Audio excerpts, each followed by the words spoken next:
And we are back with another cozy stream with the Blue Dog Alden.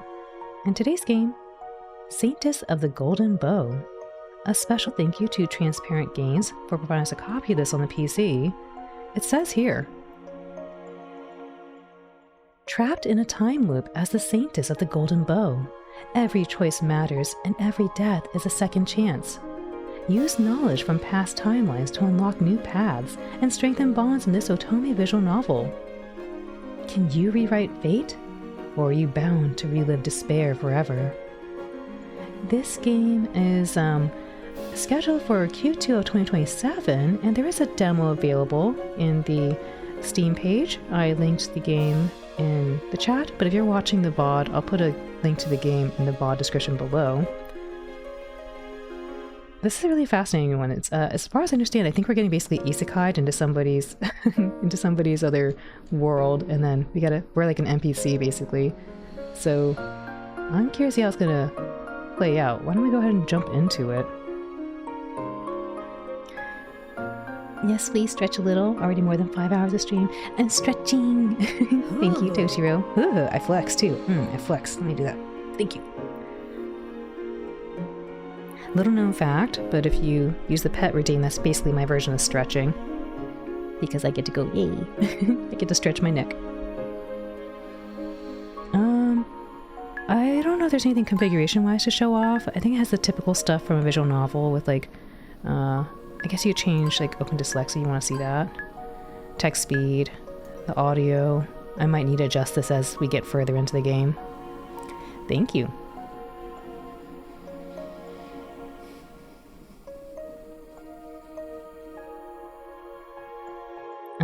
But yeah. Let's get started and I'll adjust the volume. Notice, other than the first two scenes, this game is partially voiced during CGs only. Oh, okay. Cool. Just my luck.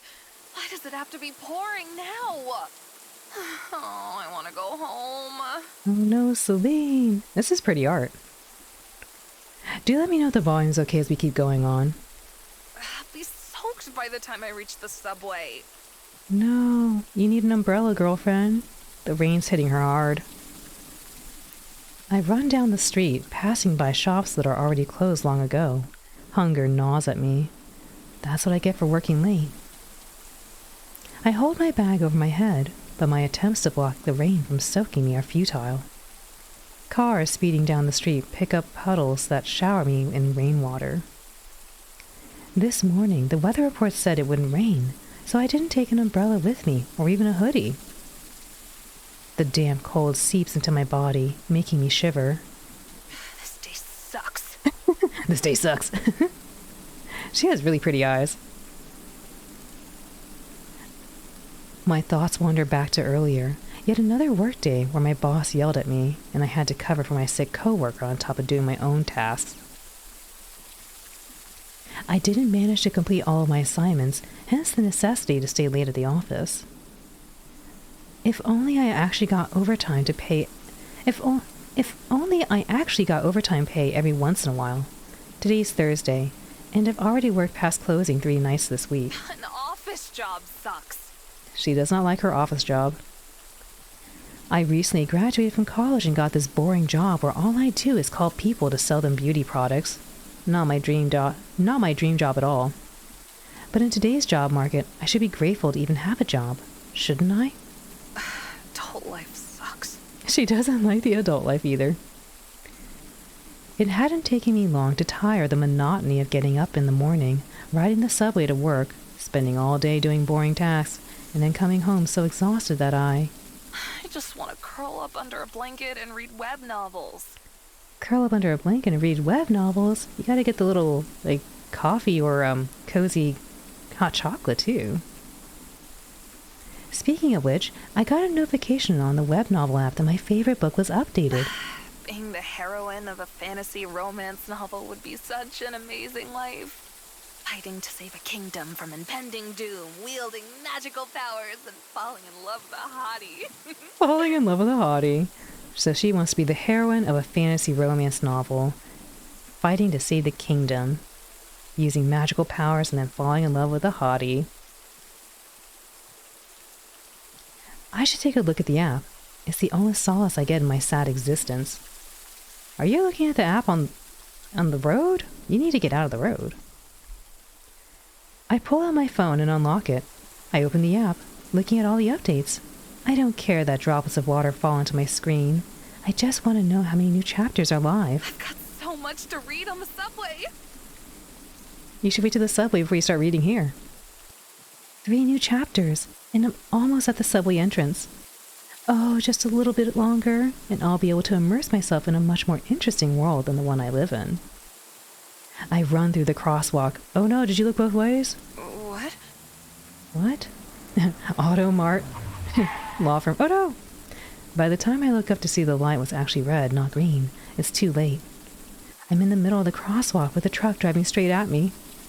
Should I take a step back or run forward? Quick! Thanks, Celine. I take a step back.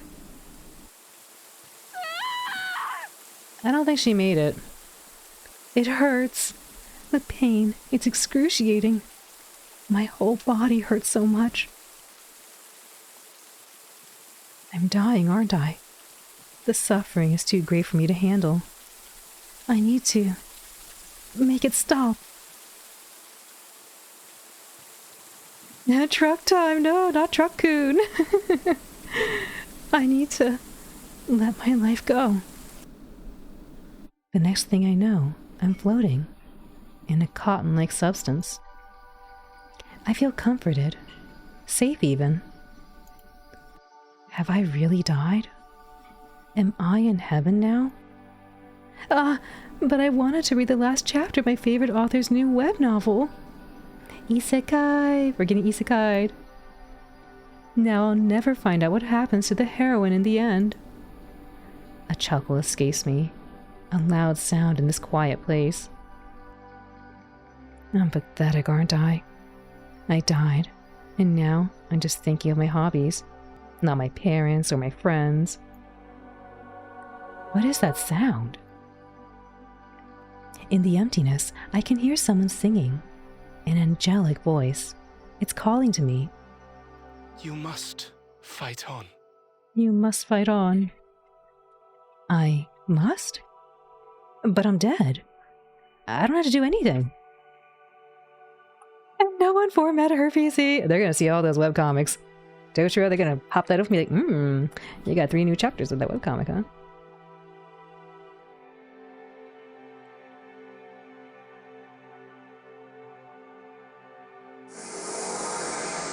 Suddenly, I feel a pull. My soul gets grabbed and yanked towards a golden whirlpool. I scream, but no sound comes out of my mouth. I close my eyes, the shifting reality around me, making me feel dizzy. When my senses return to me, the first thing I notice is the fresh scent of a forest. Ooh. I open my eyes and look around. Lush canopies of trees above me sway gently in the light breeze. There's something heavy in my hand, and when I look down, I see that I'm holding a simple hunting bow. My feet, clad in riding boots. My boots! I'm clad in riding boots. My feet, clad in riding boots, sink into the damp green moss of the forest floor. I'm out hunting, I realize. Wait, how is this possible? I just died and... It's been ages since I handled a bow. The last time I practiced archery was in middle school, back when my parents could still afford to spoil me. I also hadn't put on such high boots today for work, or these fancy pants, or this jacket. The outfit looks almost like it belongs in a Korean webcomic. Where am I? What is this place? I spin on my heel a few times, taking a better look at my surroundings. Woods, as far as my eyes can see. A peaceful forest. I take another glance look at my outfit and run my hands through my long violet hair. Who am I? Who are you? You're pretty. Can I look at the thing here? Check out that artwork. Ooh. Nice bow. Celeste! Where are you, Celeste? Celeste. I realize I'm supposed to be hiding. Hiding from what or whom? I don't understand. I only know I must seek cover. The urge to disappear from sight is so strong that I don't even question it.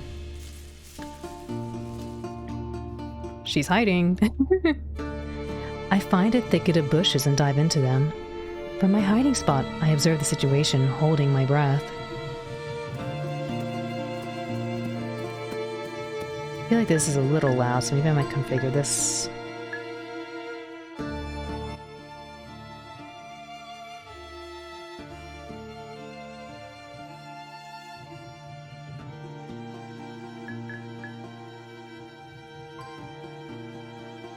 Isekai Ikemen, Haru-san, yes! A handsome man with red hair tied back in a ponytail runs towards me. He's wearing some sort of fantasy armor, and he has 2 thin swords on his hips. Isekai into another living being without the memories of this life. And I'll stop my isekai blabbering. Yeah, we're almost there. We're gonna find out what happened to us. This seems to be the boring office job, though.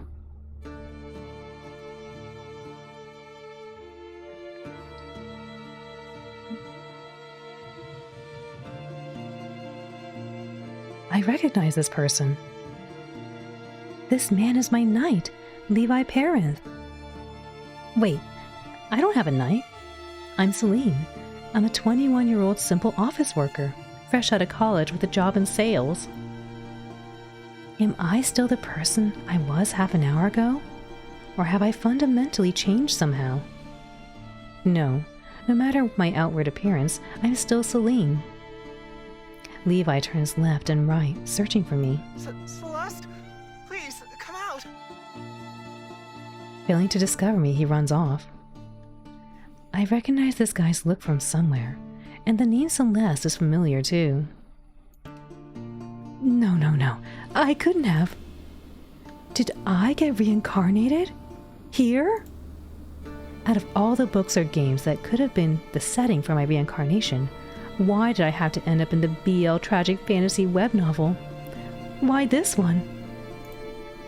Saint of the Golden Bow is the work's name. It was recently adapted as a webcomic. That's how popular it had become. The book had used to be one of my favorites, but the world of the story is not a nice place to live. There's a war going on with the Demon Queen. And Celeste. Why did I have to be reincarnated as her? What I just witnessed was the opening scene of the book. Before Levi is chosen to become the titular saint, he goes out hunting with his unrequited love, the lady he's serving. He's supposed to protect Celeste, but he loses sight of her at some point, and an ungodly sound makes the hairs on my skin stand up. Hi, Tauntaun. Welcome in. A creature that made the sound appears to my right. It's the ugliest thing I've ever seen. An abomination. A demon. I don't know, he looks kind of cool, man. That's a really cool design. What are you talking about? Check out that tail. And these wings with the little runes on them. That's neato. I like these horns. This guy's cool.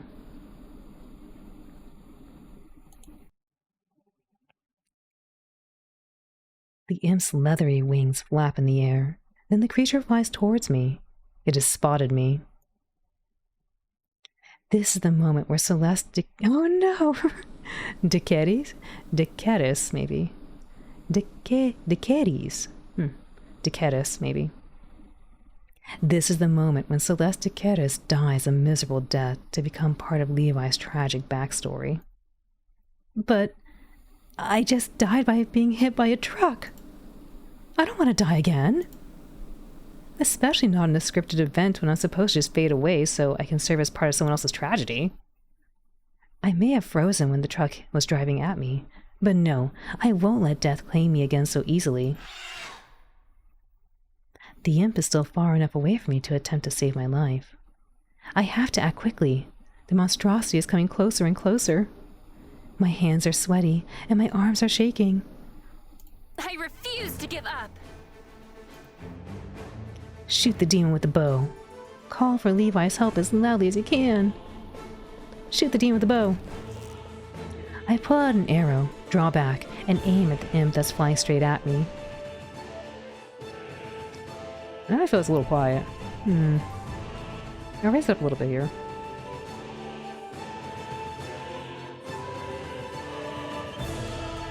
Yeah, shoot, I'm doing it. I take a breath and release it, focusing on how the bow feels in my hand. Its heaviness. I stabilize my hold on the weapon. When I'm sure of my shot, and know I can't delay any longer, I send the arrow flying. Pew! That's the sound effect of the arrow, by the way. Pew! The arrow hits the demon straight in its ugly little head. With a final frightening sound, the monstrosity falls to the ground. I breathe heavily, collapsing to my knees. I did it! We did it! I thump my balled-up fists against the ground, feeling the damp moss beneath my fingers. HS! I breathe deeply again, taking in the smells of the gorgeous forest. They calm me down. I'm alive. GG. I'm alive. GG. Thank you, Toshiro. Tears roll down my cheeks. I was terrified, but I survived. Celeste! Levi comes running towards me. When he sees the imp dead a few steps away from me, and the bow still grasped in my hands, a gasp of surprise escapes his lips. Celeste! Oh, headshot. Headshot. What happened? Did you kill this demon by yourself? I sure did. I took care of the demon. I open my mouth to explain the situation, but my voice sounds raw and shaky. I killed the demon. Levi kneels down before me. My lady, can you walk? I don't know if I can walk, dude. So let me just check. His voice sounds kind of quiet, but I think I have the voices for that pretty loud. Yeah, they're maxed. Oh well, I guess he's just quiet. My lady, can you walk? No. I don't think so. I don't think I can walk. You're gonna have to carry me. You got 2 arms, you can carry me. I'll carry you. Yes, please. No, there's no need for... Just let him carry us. Bougie, thank you for the raid. Welcome, raiders. How was your stream? What are y'all up to? Welcome, raiders.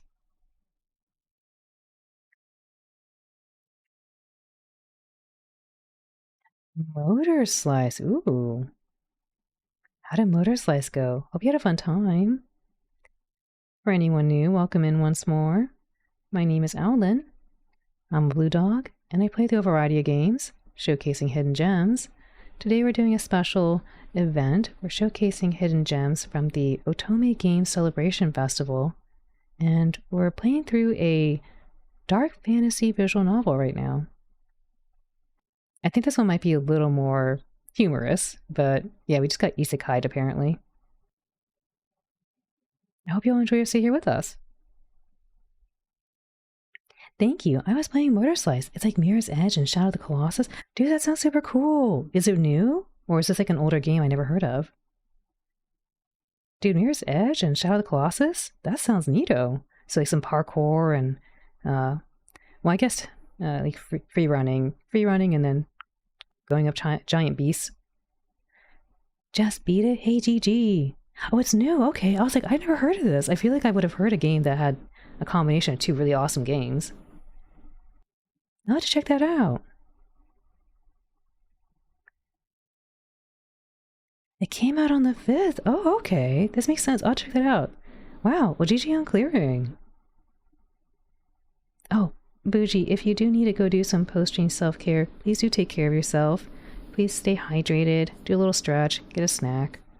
But if you and your community want a place to vibe while you do something on the side, you're more than welcome to hang out here with the Blue Dog and friends. We are successfully avoiding dying again because we just got isekai'd. We got hit by a truck and now we're in the fantasy world. And I guess in this story, she knows that her character's supposed to die again. So she's like, I don't want to do that. All right, let's get carried. Oh, cute. She's like, no, dude, let him carry you. It's fine. Thanks, it was a lot of fun. The big bads are construction equipment, like colossal excavator trucks and stuff. Oh, neato! I'll have to check it out. I have to go to your VOD. I've never heard of this. I gotta see it. Sounds really cool. Levi takes me in his arms, bridal style. The bow slips from between my fingers. My bow! Did we leave the bow? We're in big trouble if we don't have this bow. Don't worry about the weapon. I will return for your bow later. Right now, it's of utmost importance that I carry you back to the safety of the mansion. Levi, are you a goofball? The bow saved us. I think we need that. But It's important. We need the bow. No buts. Let me do my job, for once. You didn't do a good job earlier. You should go pick up the bow first. Let me carry it, at least. Levi walks toward where we left our horses, or so my memory of Celeste recalls. So I really am Celeste now? I'm part of the world of the Saint of the Golden Bow, even though I was supposed to die. So, what will my survival mean for the story now? All washed up, my lady. That's a cute little outfit. Damn, we got a nice room. Big teddy bear. After an awkward bath where I had to let my maid Linda wash me, I'm finally dressed in a nightgown and allowed to rest. My body feels weak, the shock of dying, reincarnating, and then almost dying again, finally taking a toll on me. I yawn. I'm gonna lie down. Is there anything else you need from me? My bow. Can you pick up the bow, please? I forgot I'm supposed to formally dismiss Linda whenever I want to be alone. I'm good for now. I'll call you later if I need anything. All right, my lady. Linda curtsies before me, and then she exits the room. I sink into the softness of the mattress, taking a good look around the room. This place has an undeniably expensive, polished, fancy look. You say that again. I don't know about these little dolls here, though. These look a little creepy, but everything else is fine. Somebody has tried very hard to make the atmosphere more feminine, if the army of teddy bears can be called feminine instead of creepy. And I know it wasn't Celeste. The Celeste the book mentions is quite the tomboy, caring little for girly things like dolls and decorations. She doesn't have good social skills, she lacks proper manners, and she dances like an elephant. Instead, she's great at archery, hunting, and riding horses. However, this society deems all those activities inappropriate for a lady, and thus she doesn't have many friends. Sounds so much like me in my past life. The only two people who really like Celeste are Levi, who, for some reason that isn't really explained in the book, adores his lady, and... Celeste, are you alright? I guess Eurydice? Celeste's twin sister, Eurydice. The book also briefly mentions Eurydice as part of Levi's backstory, simply describing her as the more ladylike twin who loves pink and romance novels.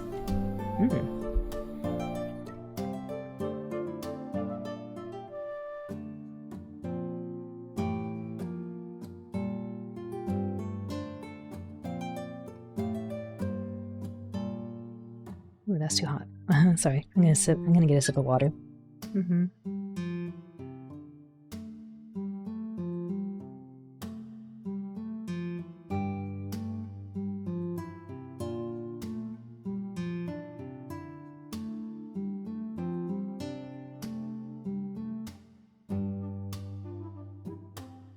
Hope the rest of your stream goes well. Bougie, thank you again for the raid. Appreciate you hanging out.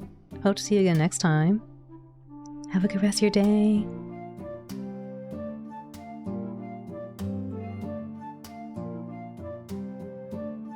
I feel Celeste's emotions for Eurydice run through my heart, though. Celeste really cherishes her sister. Celeste? I'm all right. Thanks for worrying about me. She rushes over to my bed, fixing the pillow under my head and helping me sit up. Well, of course I'm worried about you. You're my beloved sister. What would I do if I lost you? It's fine, I've been through worse. Maybe I wasn't me. No, this one. I'm fine. I've been through worse. I quickly sort through Celeste's memories looking for an appropriate event. Remember the time I stole the Marquis Hall's prized mare and rode her into the woods until she threw me off? Then Father and Levi found me lying in the ditch? They looked for that horse for days. She's like, are you for real? Her face, are you for real? This is what you talk about? As though the missing horse is the most important part of the story, your whole side... As though the missing horse was the most important part of the story, your whole side was bruised and you got ill from the cold and the damp. But you nursed me back to health, didn't you? Of course. Someone has to take care of you when you don't bother to take care of yourself. I really would like to know what happened today, though. Levi babbled something about a demon? I'd like to know more, too, for the matter. Dang, that's my dad? Holy moly.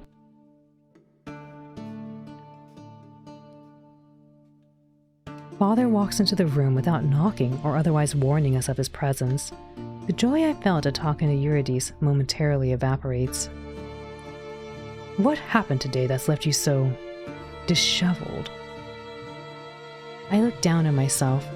I did get quite roughed up from dividing into the bushes earlier. My hair tousled and my skin covered in small scratches. Linda fixed me up though. Now I'm clean and neat and wearing a fresh nightgown. There's nothing disheveled about me. As you can see, I'm fine. Thank you for asking. Father huffs.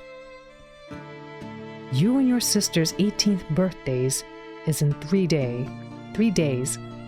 We're leaving for the capital the day after tomorrow. If you're not healed up and in top form by then, I'll be up and running by tomorrow. My body feels tired and heavy, but it's nothing a bit of sleep can't fix. I see Eurydice scoot slightly to the left, as if taking a step away from Father's negative energy. You'd better be. I don't want you to ruin the golden bow ceremony for your sister. You're forbidden to leave the mansion for the next 3 days. Tell him off. Don't antagonize Father further. I open my mouth to tell him off, but my eyes land on Eurydice. She shakes her head slightly. To honor her wishes, I decide not to agitate Father any further. All right.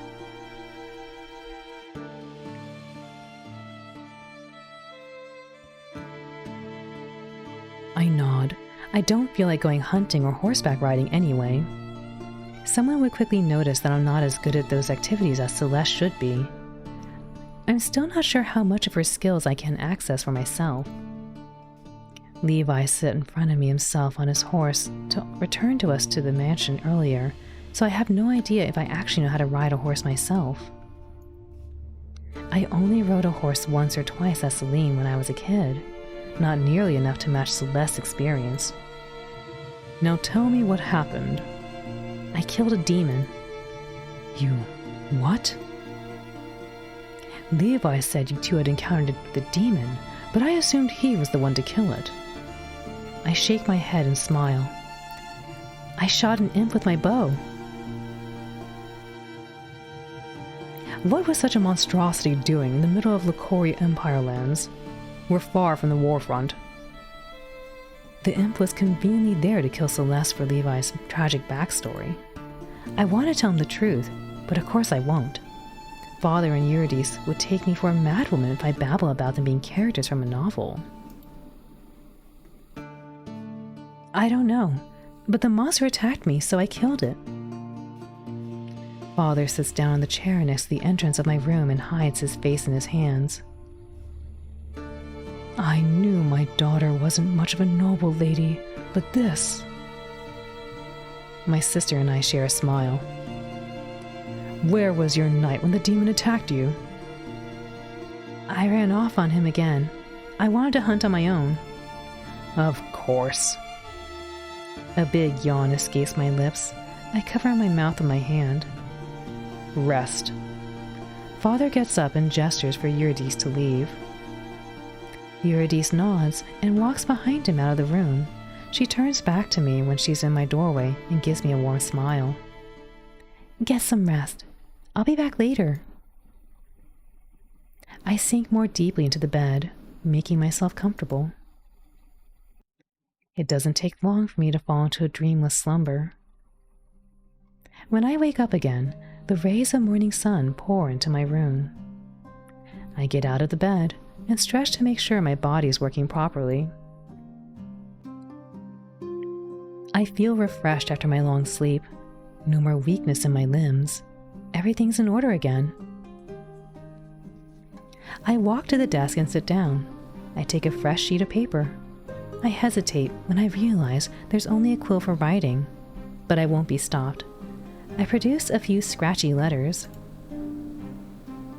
My handwriting looks horrible. It seems I can't directly access Celeste's skills after all.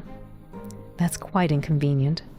I can manage to write with the quill, but not very well, and only in English. I have to write down everything I know about the web novel Saint of the Golden Bow so I can organize my knowledge of the world and line it up with Celeste's memories. Let's start with the basics. Saint of the Golden Bow is a romantic tragedy fantasy web novel by the Korean web novelist Hanul Kim. I read the English translation on one of my favorite web novel and comic apps. The story was supposed to turn into a webcomic and had promo art, which is how I was able to recognize Levi immediately. His design and the artwork even had him in the same outfit he was wearing on the day of the demon attack. Maybe I should also write down what a web novel is, what a webcomic is, what boys love is. Nothing else, I got the basics, that's enough. Maybe I should write out what a boys love comic is.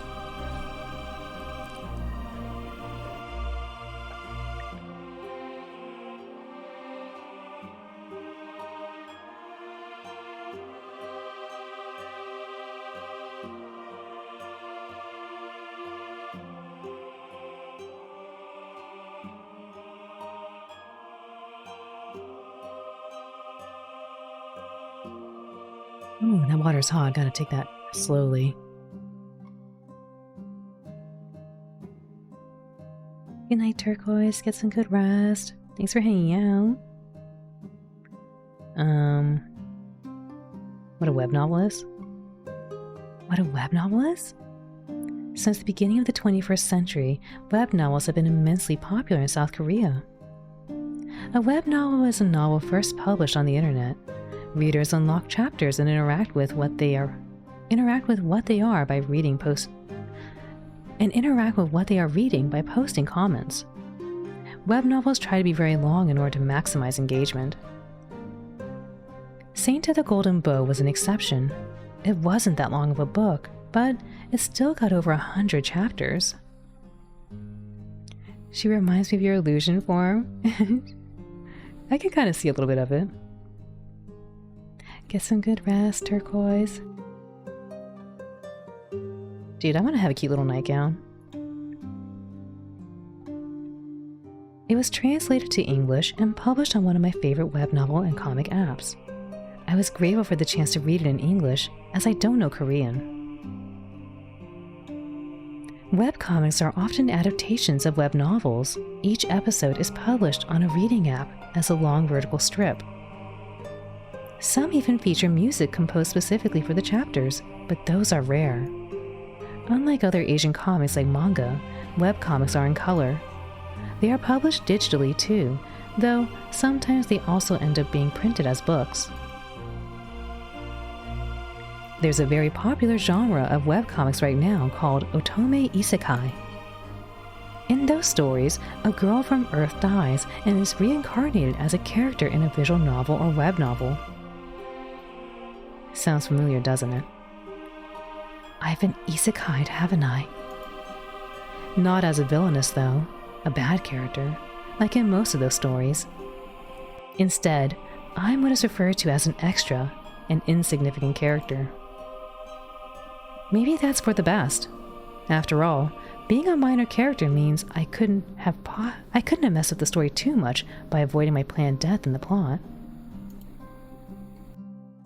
What boys love is. Haru-san swoon. I scribbled BL on the paper. Boys love is a genre of Asian media that centers around relationships between two men but is geared towards the female audience. It's romantic and simply wonderful to watch two men fall in love with each other. It's been a long time since I heard that name. Pam's. Is this the Golden Girls? Oh my goodness.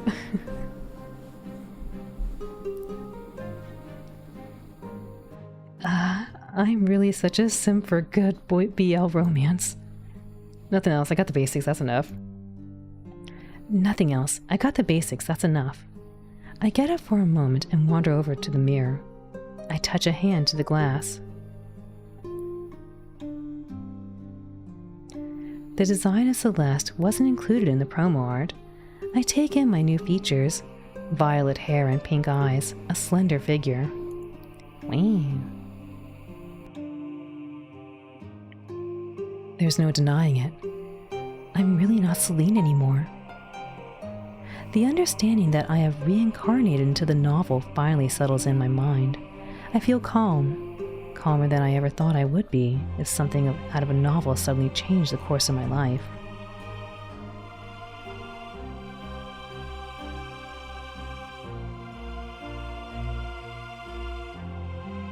As strange as this situation is, I'm Celeste and I have her memories.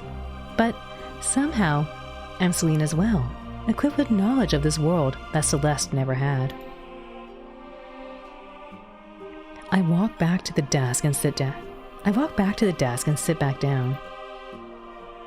The book Saint of the Golden Bow starts with Celeste's death event. Levi was in love with this lady for years, but the actual love interest of the story is Prince Noah. Celeste has to die at the beginning of the book to make Levi feel at his lowest when the Golden Bow chooses him as the saint. Why didn't Celeste save herself if she was said to be so good at archery? It was possible for me to use my mediocre skills to defeat the demon. Must be book logic. She had to die for the story and the Saint of the Golden Bow to proceed the way it did. Soon after Celeste's death, Levi's quest to save the Lucari Empire from the Demon Queen begins. He doesn't go alone. Noah, as well as High Priest Elijah, the second love interest, both accompany him on the journey. Noah and Levi fall in love. Elijah falls in love with Levi too, but Levi chooses Noah. When the final confrontation with the Demon Queen happens, the love Noah and Levi share is an important component of defeating the fiend. Through their love, the magic of the weapon becomes stronger. However, this story is a tragic one. Even though Levi defeats the Demon Queen, he perishes in the process. Noah and Elijah live on, and peace returns to the Lucari Empire. I remember crying at the end of the book. I read the novel twice. Saint of the Golden Bow is really one of my favorite stories. I still don't appreciate being reincarnated into this world though, especially not as Celeste, whose only purpose in the story is to add angst to Levi's life. I didn't die when I was supposed to though, and now the story has continued regardless. I wonder how many things will change now because Celeste is alive. Will Levi still be able to fall in love with Noah, despite the fact that I'm still here? He seems pretty hung up on Celeste after all. I look into Celeste's memories to examine her feelings about Levi. I sense a mixture of emotions: anger, awkwardness, desperation. Celeste didn't like to be on the receiving end of Levi's feelings. She badly wanted him to stop looking at her with romantic intentions. What Celeste really needed was to have a friend in him, not a lover. As a noble lady, she especially found his feelings for her inappropriate. I can't quite hate Celeste for being cold to Levi now that I know how distressed she was about his love for her. But at the same time, I do pity Levi. If Levi was so in love with Celeste, though, how did he move on to Noah so quickly? His change of heart wasn't really explained in the novel, and I remember some people voicing their opinions on the forums about how unrealistic this plot point was. If Levi and Noah don't fall in love at the end of the quest, will Levi still be able to defeat the Demon Queen? I shudder.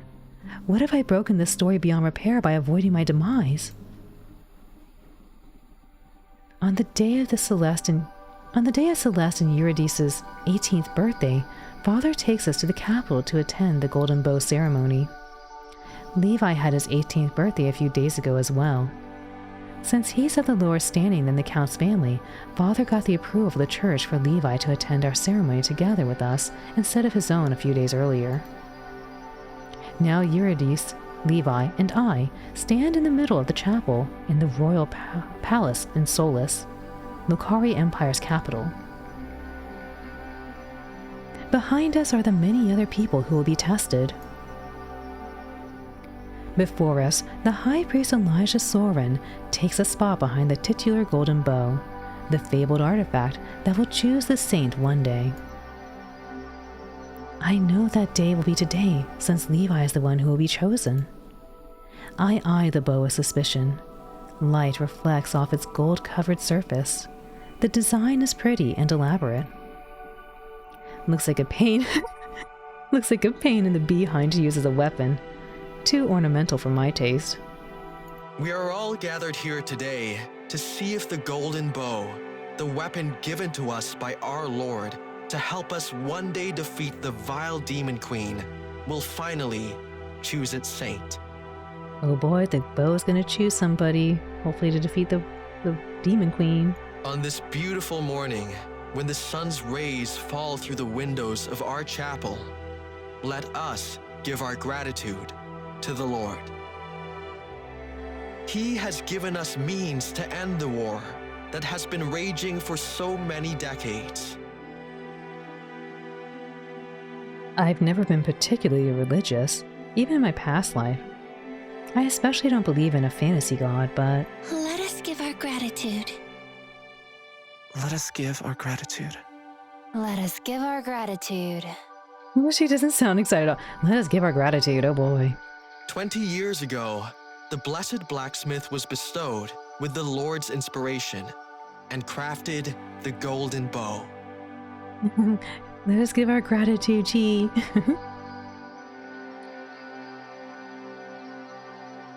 Alright, so the blessed blacksmith bestowed with the Lord's inspiration crafted this golden bow. He worked tirelessly, day and night, until finally, he completed the artifact. Ever since then, the people of the Lokari Empire have sought to be tested on the day of their 18th birthday by the golden bow.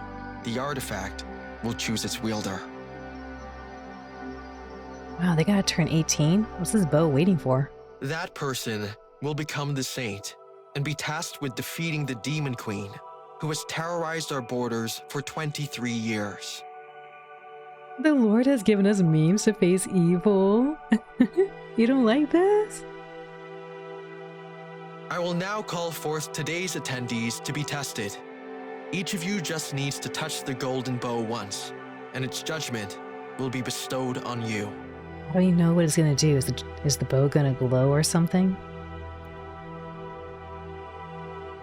Elijah takes out a sheet of paper and reads the first name from the list. Eurydice de Caris, daughter of Count de Caris. Eurydice approaches the bow. She puts a hand on the artifact. Nothing happens. Of course, what else did I expect? Levi is a saint. The golden bow will only glow for him. A frown appears on the high priest's brow as he reads the next name. Celeste de Caris, daughter of Count de Caris. I take a deep breath and step onto the podium. reminding myself that I shouldn't expect anything. I put my hand on the weapon. Batsu! But for a moment, nothing happens. But then... the bow glows, its light getting brighter and brighter with each second. The light feels scorching hot. I close my eyes, worrying I'll go blind if I don't. You must fight on. I hear the angelic voice again. Was the bow the one speaking to me when I was reincarnated? Or was it the god of light himself? The thought that I might have been addressed by a deity is frightening. No. Gods aren't real. You're not religious, Celine. The golden bow! The burning light makes my skin feel like it's on fire, so I take my hand away from the bow. But my hand continues burning, the searing pain climbing up my arm to my chest. Ah! They're like, holy pray, ding! I scream. My head is spinning. The pain is too much for me to handle. I wanted to stop. Stop! Lady Celeste! Sister! Darkness takes me into this comforting embrace. I feel so groggy. I'm in the guest room of the apartment that has been assigned to our family when we first arrived at the palace for the ceremony. Ooh, pretty. It's too hot, Toshiro! But now we're here.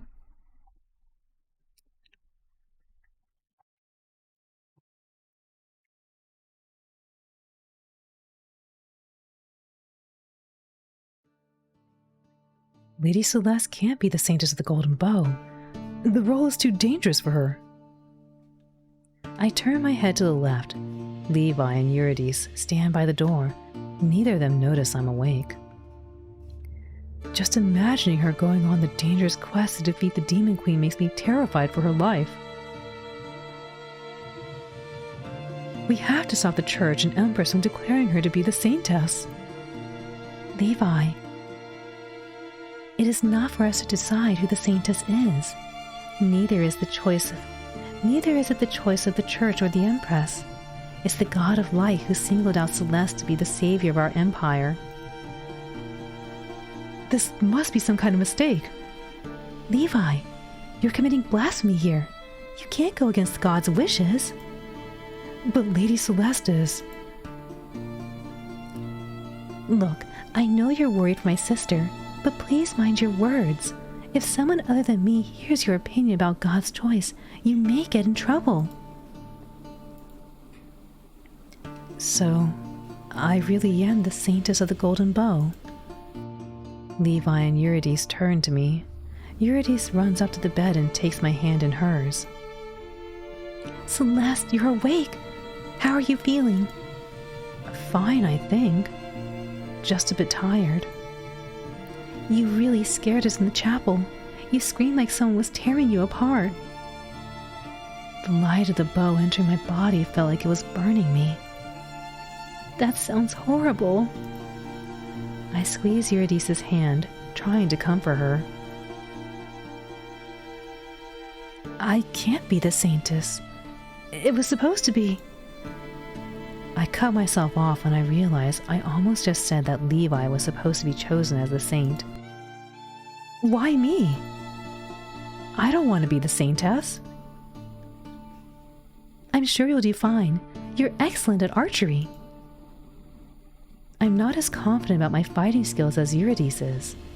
Celeste may have been good at wielding the bow, but I can't access her full abilities. Judging by my handwriting, I can only manage the bare minimum of what she could do. I'm not proficient in any of her skills.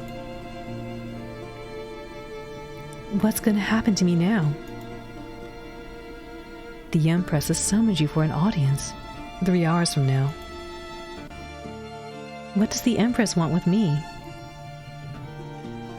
She didn't say, but we think she intends to personally congratulate you on your new role.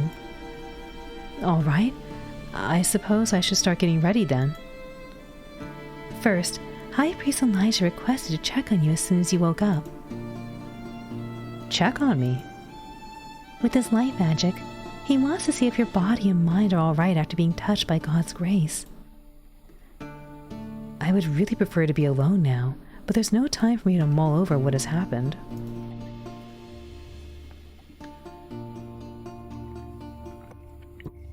Okay, you can tell the High Priest I will see him.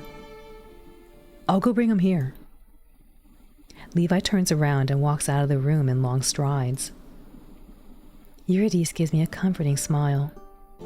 Everything's gonna be okay. I hope so too. Yo yo, celebrate. We're the winner, maybe. We gotta fight the demon queen. Oh boy. Also, one moment please. I'm gonna go clear my nose. I feel like it's getting a little stuffy. One moment please.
Alrighty, thank you.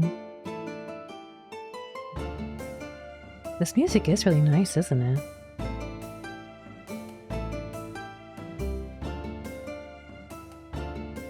It's weird, I went to go clear my nose, but it was like there's nothing there. I don't know if you ever get that, where it's like your nose just kind of feels like it's like kind of closing up, but there's nothing to get rid of.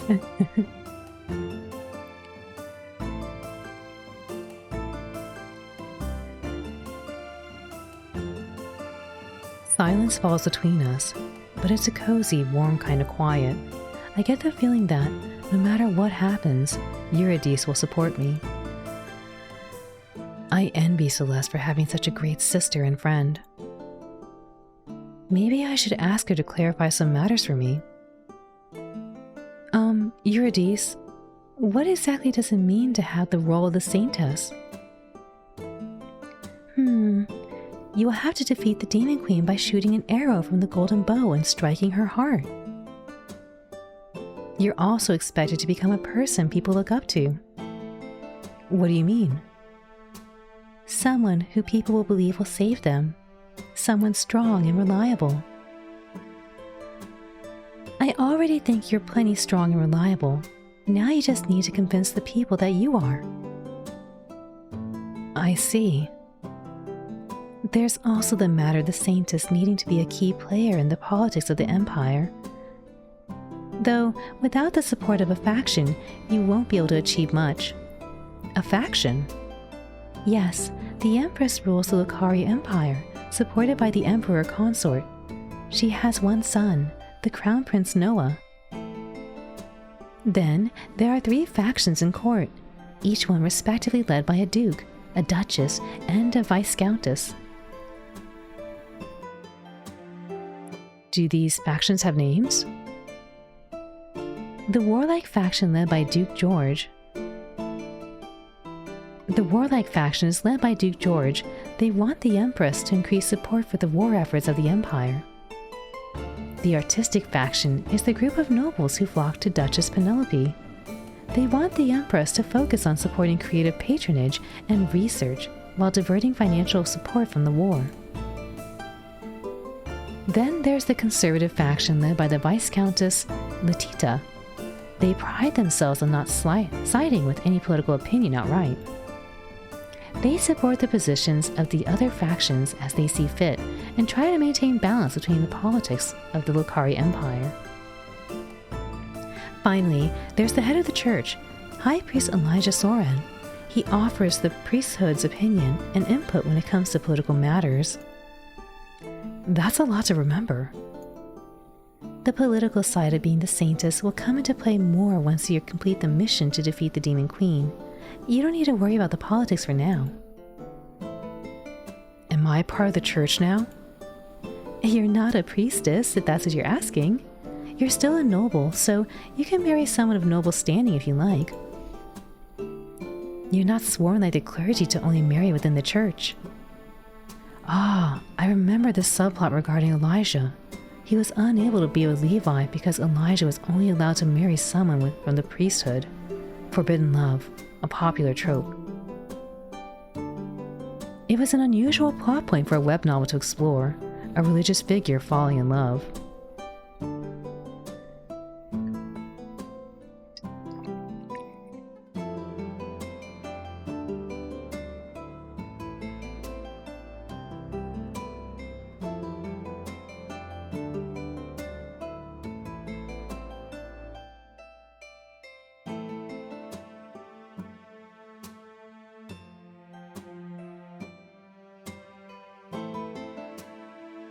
Still, people had admired the author for bringing something different to the table, even though the main ship had remained Noah and Levi.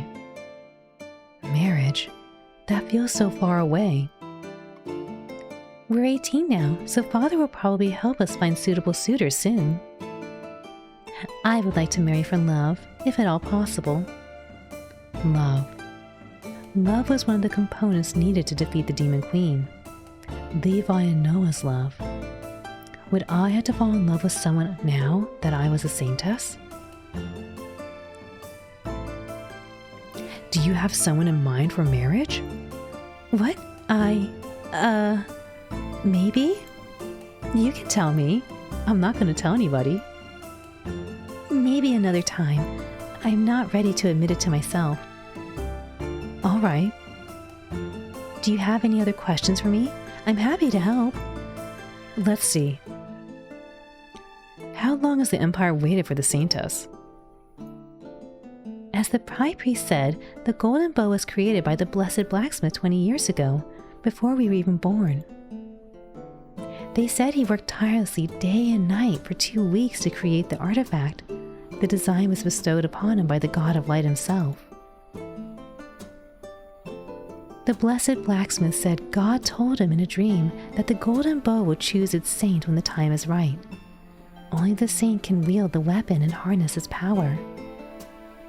What kind of power does the golden bow have? Light-aligned magic, the kind that priests wield. It is said that only an arrow shot from the artifact will be able to kill the Demon Queen. The usual fantasy world MacGuffin, then. For plot reasons, other weapons can't harm the ultimate bosses. Manga pack, win an ultra rare golden bow, and an Ikemen as husband. Oh boy.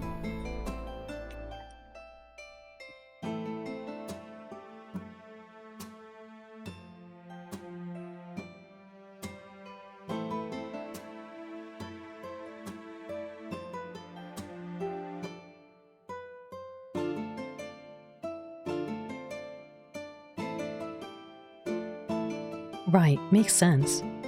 It doesn't, but Eurydice doesn't seem to be aware of how ridiculous it is that only one weapon wielded by one special person can kill the enemy that is the Empire's been fighting for to kill the enemy that the Empire's been fighting against for decades. After the golden bow was created, the whole Lokari Empire and our allied kingdom of Durandal were tested to see if the saint was among them. But the savior wasn't found. Later, it was decided that every person should get tested on their 18th birthday, as suggested by the Blessed Blacksmith. 20 years passed, but the saint still wasn't found, until now. What do we know about the Demon Queen? What do we know about the Demon Queen?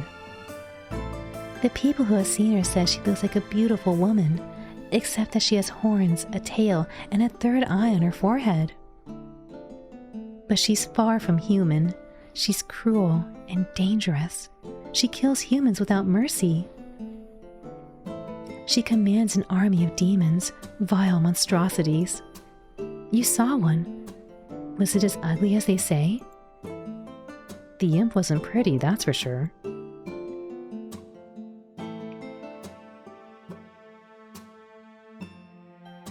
The war has been going on for 23 years now. Over that time, 1/3 of Lokari Empire's lands to the east have been ravaged by war and infiltrated by the demons. They leave only ruins behind when they take over a town. Their fire is said to be ever burning. You have to travel east to defeat the Demon Queen. She's taking up residence in the Cloumond Castle. It used to be the seat of Duke Cloumond and his family, but they had to abandon their homeland to the demons 10 years ago. That news doesn't make me want to go to the border at all. It'll be like walking straight into the maws of the enemy. I fear you won't have a choice in the matter. The Empress decreed long ago that once the Saint or Saintess was found, they would immediately embark on the quest to defeat the Demon Queen with a party of the most capable fighters. I just hope you won't have to leave too soon. I think I'll need time to learn to wield the golden bow to accept the whole mission. I'm sure the Empress will understand. Those are all the questions I have right now. Thank you for helping me sort through everything, sister. That's what I'm here for. One thing's certain, the people of the Lokari Empire have been waiting for the Saintess for ages. A lot of faith will be put into your abilities. A lot will be expected from you. I don't envy you. If I could, I would share this burden with you. Thank you. I'm really moved by Eurydice's dedication to me. High Priest Elijah and Count Dakaris have arrived. They can enter. Elijah comes into the room, followed by Father. Levi closes the door behind them, remaining in the living room of our apartment to guard the entrance. When my gaze meets Father's glare, I don't know if I should laugh or cry at the fact that his disposition towards Celeste hasn't changed, even now that she's become the Saintess. I decide not to say anything to Father while Elijah's around. I don't want him to witness a fight between us, and I doubt I could hold my tongue right now. May I sit beside you? Sure. Elijah approaches and sits beside me on the bed. Ooh. I need to touch you to make sure you're healthy. Is that all right? Is that how light magic works? As someone who reincarnated here from Earth, I have little knowledge about magic. I don't remember a scene like this one with the High Priest in the book. Peepo, thank you for the raid. Welcome, Raiders. How was your stream? What are you all up to? Hello. Thank you for the raid. How was your stream? For anyone new, welcome in once more. My name is Alden. I'm a blue dog, and I play through a variety of games, showcasing hidden gems. Today we're doing a special showcase of hidden gems from the otome genre, as part of the Otome Game Celebration Festival. You're joining us right in time as we're becoming the Chosen One. The Chosen One to save the world from the Demon Queen. I hope you all enjoy your stay here with us. It was pretty nice. I was playing through Tales of Vesperia. Oh, nice! I need to continue playing that one. That one's really cool. For those who don't know Peepo, go check them out. They were last seen playing through Tales of Vesperia, the definitive edition. And also a big fan of Pokemon. Welcome, Raiders. Peepo, if you do gotta do some post-stream self-care, please do take care of yourself. I super appreciate the raid. Feel free to go get some water, do a little stretch, get a snack. And if you and your community want a place to vibe while you do something on the side, you're more than welcome to hang out here with the Blue Dog and friends. We're getting tested right now to make sure that we are all healthy to go take on the fight, to go do a fight with the Demon Queen. It's my first time playing it. I've enjoyed Philosopher. Oh, nice! Yeah, it's a really cool game. I don't know if you knew this, but it's also co-op too.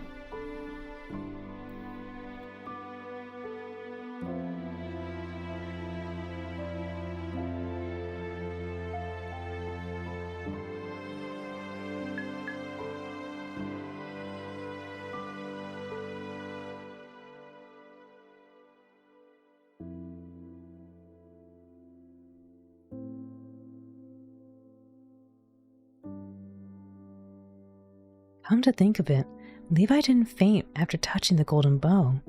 He must have had a stronger resistance to pain than I do. Celeste doesn't know much about magic either. She has no magical powers of her own after all. Nobody in the DeCaris family does. I'm gonna sleep right now. Have a nice dream. Oh, thank you, people. Get some good rest. I super appreciate the raid. Hope to see you again next time.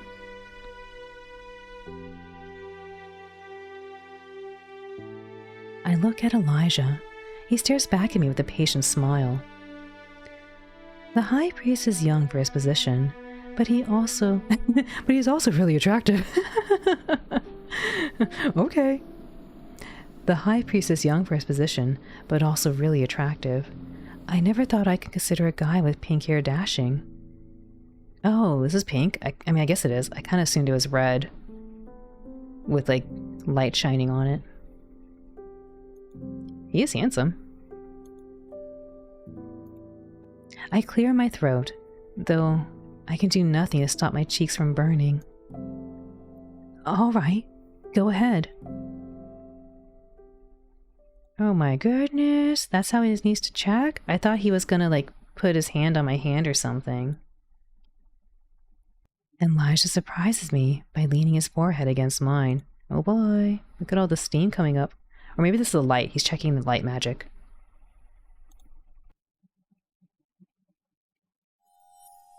Before I can protest, an aura of white surrounds his body. He's really working his magic on me.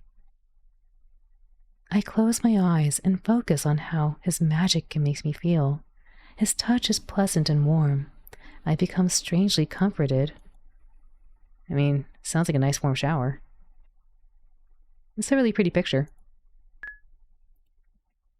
Before I realize what I'm doing, I lean closer in towards him.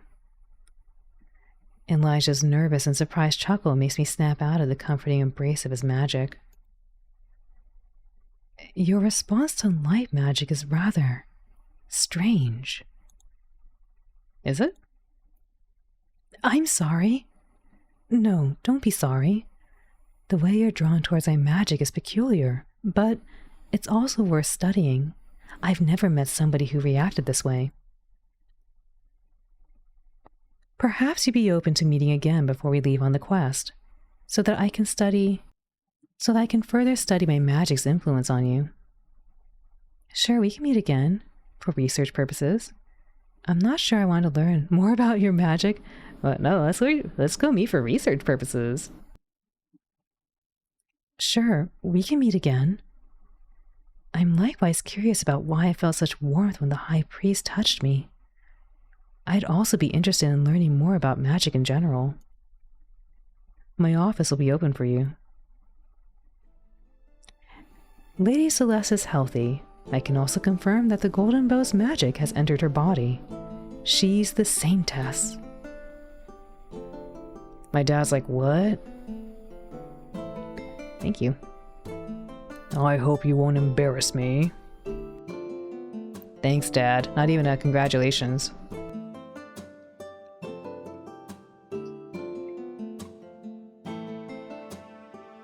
Thank you for the checkup. You're welcome. I'll go now. Let the Saintess prepare for the audience with the Empress. I'll be present there as well. Thank you for your time, High Priest. Till we meet again. When Elijah leaves, Father turns to Eurydice and Levi. I would like to speak to Celeste alone. Eurydice and Levi give me worried looks, but can do nothing else but leave me alone with Father. I'm worried too, girlfriend. So you've gone and done it. Done what? Made yourself the center of attention again. First you fight with bears and wolves, then a demon, and now you scream like a madwoman in the middle of the Grand Chapel. And when you wake up, the High Priest confirms you are the Saintess? Huh. How could you possibly carry such an important role? An immature person like you could never become the savior of humanity. I didn't want to become the Saintess. And now you're actually admitting that you didn't want to be chosen by God. So you are a Saintess who rejects being a Saintess. Where's your faith gone? As much as you're a bad fit for the role, you should still carry it with dignity. I'm not sure what Father wants from me, other than another opportunity to belittle me. I have to wonder why he hates Celeste so much. Celeste's feelings don't supply me with a direct answer, but as I continue to tap into them, a wave of resentment towards Father suddenly washes over me. And now you're mute. Stand up to Father. No, I can't let him belittle me. Maybe Celeste gave up long ago on interacting with Father, but I can't let him assume that he has the right to abuse me. I may not be the best choice for the Saintess, but I'm going to do my best at fulfilling the role. Just watch me. Father laughs, a mean, unamused sound that chills my bones. You're gonna further embarrass his family as you struggle with being a key player in the Lokari Empire politics. Do you think being the Saintess involves only shooting the bow? What about bringing hope to all of humanity? What about displaying excellent propriety to earn the favor of the political factions of the Lokari Empire? The role of the Saintess is wasted on someone as useless as you. Dude, why are you so angry? Shouldn't you be like, oh man, my daughter's the Saintess? All the influence you could have. His words correspond to fears that have already bloomed in my soul. What if I really can't fulfill the role of the Saintess properly? What if Father is right? Now forget that. Get ready for the audience with the Empress. And when we're in the throne room, do your best not to demean the Dakaris name. All I can do is nod and watch him leave the room. A moment later, Linda appears in the doorway, ready to prepare me for the audience.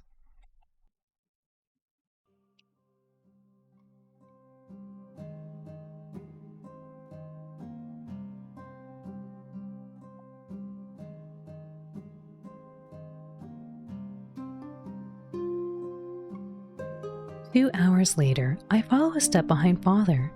We walk through the corridors of the palace to the throne room where the Empress and the Emperor Consort are waiting for us. We walk in silence, the mood sour thanks to my earlier conversation with Father. Maybe I should use this opportunity to ask Levi or, putting my pride aside, Father more about the Empress. I don't remember her very well from the novel. I know she's the mother of Noah, the main love interest, and that they have a strained relationship. But no matter how hard I try, I can't remember why. If I ask my dad, he's definitely gonna belittle me. But maybe Levi knows something? I gesture to Levi to even his pace with mine. When he does, I speak in a hushed tone. I don't want Father to notice us and join the conversation. What kind of monarch is Empress Mirel? Levi looks at me endearingly for a moment, letting out a small sigh. My heart skips a beat. Have I said something wrong? Her Majesty is called the Radiant Lady because she loves to adorn herself in gold. Her other name is the Son of the Empire. Her husband, the Emperor Consort from Durandal, our allied country in the south, is the Moon. However, the consort doesn't have much political power. But what is your personal opinion on the Empress? Am I really allowed to talk about the Empress so freely? Please do. It would be a great help to me to know your thoughts. Well...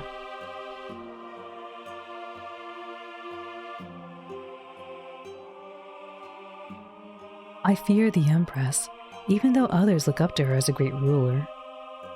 You fear her? Yes, she's the ruler of our country, and she's been quite strict with her judgment. She upholds the law after all.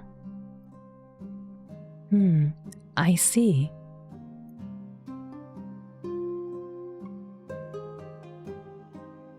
Lai, thank you for the lurk. Please enjoy your lurk. Glad to have you here with us. We may also end up seeing the Crown Prince Noah today. He's called the Mad Prince. because he often publicly disagrees with the Empress and Emperor Consort. I've heard he's quite unruly and opinionated. Seems like an interesting person. You could say that. I stop walking when I realize Father has stopped as well. I look past him to see High Priest Elijah waiting for us in front of a huge set of double doors. High Priest Elijah? Hello again, Saintess, Count Dakaris. Are you ready to enter? Father nods in response to Elijah's words before I can protest. I feel like I've barely scratched the surface as to what to expect from this audience. Let's enter. The guards in front of the throne room entrance open the door, and Father and Elijah enter the hall. We should save. I turn to Levi. As a commoner, he won't be allowed to say anything during the audience, but I still want him present at my side. Come in with me. You'll only be able to stay by the door, but I want you to be there for this conversation. All right. I enter the throne room as well now, Levi following behind me. The Empress is sitting on her throne, and the Emperor Consort is lounging in the smaller chair next to her. Dang, this is really long.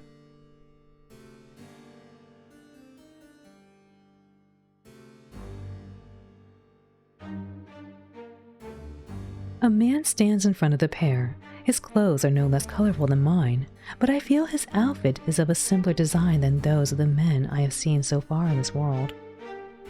The embroidery on his vest is beautiful, though, a tangle of vines and flowers.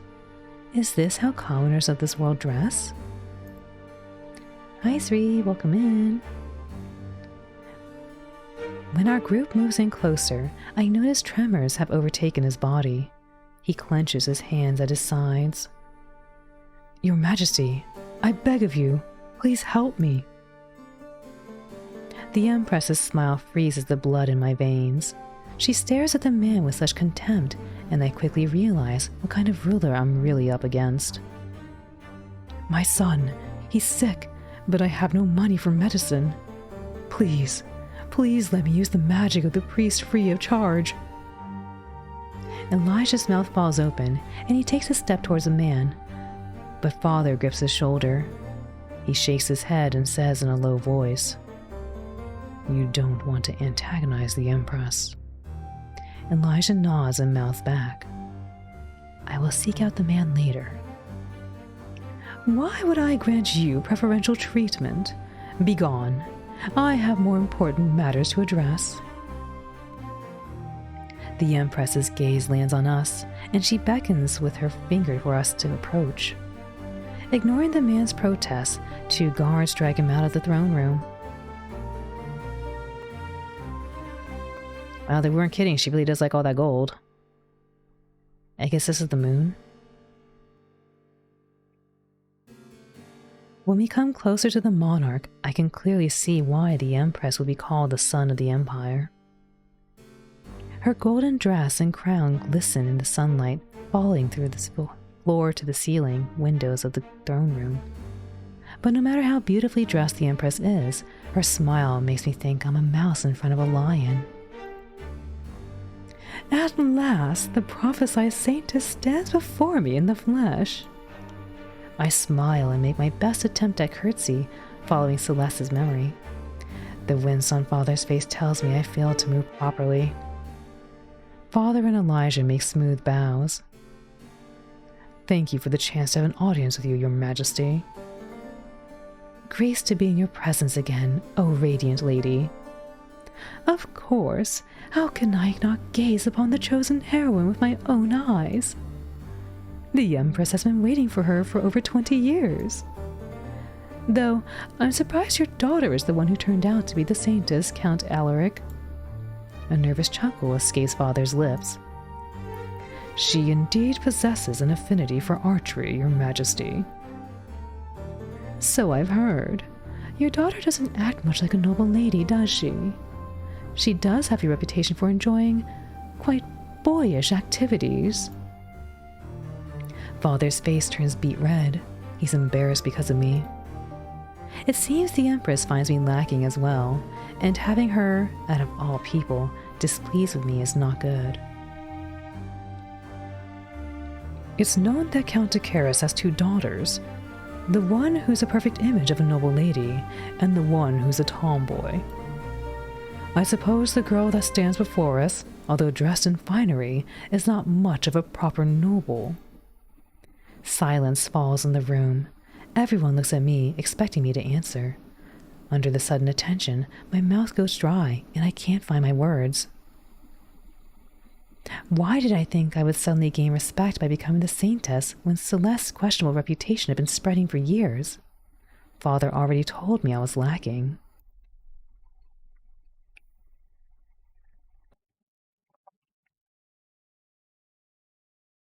In a sense, it's good that everyone expects Celeste to be quite lousy at etiquette.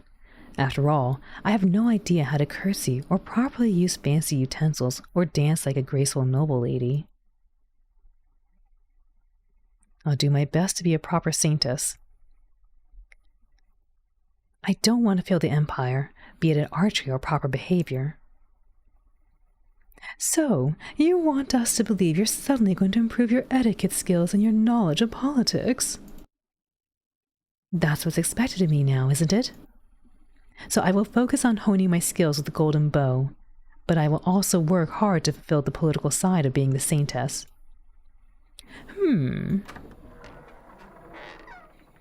Our conversation is interrupted when the door to the throne room bursts open. A well-posed, tall blonde man enters the room in a dramatic fashion, his cloak waving behind him in a sudden draft of air. He is Noah, Levi's love interest in the book. Wow. A handsome guy, Noah's skin is darker than most Lucari Empire nobles, but only slightly. He's inherited most of his features from the Empress. When he spots me, a smirk appears on his face. His red eyes shine with mischief. Knock, knock. Did I miss anything? Why do you gotta sound so evil? Fashionably late as always, my son. If I missed nothing, there was nothing to miss. This is the Saintess, right? Count Decoris's tomboy daughter. Decoris's? Okay. Instead of Decaris, Decoris. Yes, that's me. You're good at archery, are you not? Better than you are at etiquette, at the very least. What the heck? Your etiquette doesn't seem really nice either. Yes, I'm quite good with the bow. Quite.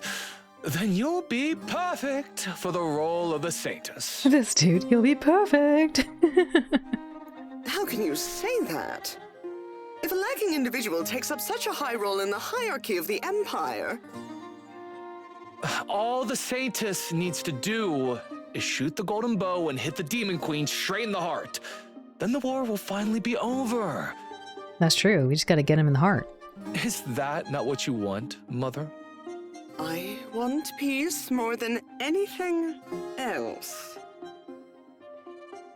I feel like there's more to this statement than I can decipher with my incomplete knowledge of the Lucari Empire politics. I never paid attention much to the aspects of the book when I was reading, too excited about the romance and adventure parts. And Celeste didn't really pay attention during her lessons either. Together, we know next to nothing about the Lucari Empire's political situation.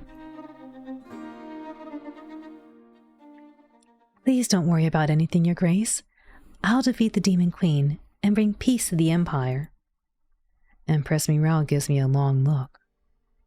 After a moment, the confident smirk that Noah inherited from her is back on her face. Excellent. Then there's nothing stopping us from proceeding with the mission to defeat the Demon Queen, is there?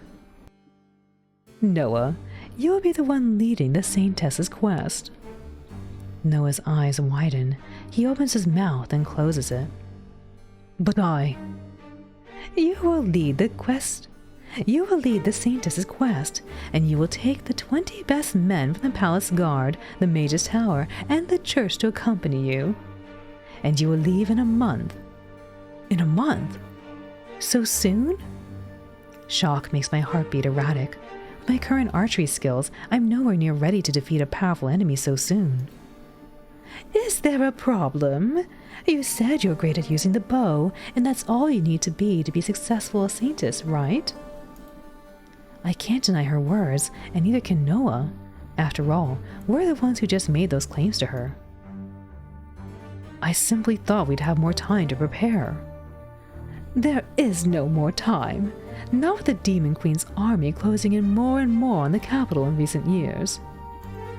I think you and the Saintess are ready enough. But do you question the Empress's judgment? The Emperor and Noah glare at each other. Noah doesn't respond. He just turns around and walks toward the door. Noah, you will prepare for the quest and depart in a month. As you wish, Your Majesty. You will accompany the Saintess and my son on their quest as well, High Priest Elijah. The Saintess's quest will be an important moment in the history of the Lokari Empire. I wouldn't want to miss witnessing the Saintess defeat the Demon Queen. I will organize a ball to celebrate the finding of the Saintess tomorrow evening. Be sure to attend, all of you. We all reply we'll be there, and after some final departing words, we're dismissed. After the audience, I ask everyone to give me some time alone. I'm too overwhelmed by the recent events. I need some time to think. I take a sheet of paper and a quill, and I begin to scribble down my thoughts. I survived my death event, the demon attack in the woods near the Dakaris mansion. That's why Levi is likely to continue to love Celeste and not become interested in anybody else. I'm not really the Celeste Levi loves, though. I have her memories and a portion of her skills, but I'm basically Celine in Celeste's body. I'm not just Celeste recollecting a past life. Instead, I, Celine, have been taken over Celeste's body at a pivotal moment of her life. Does that mean Celeste is really dead? I don't sense her presence living in my body, which is a relief, truth be told. I prefer being alone with my thoughts. Still, the idea of her passing is sad, even if I'm conflicted about her treatment of Levi. What were the two components needed to defeat the Demon Queen again?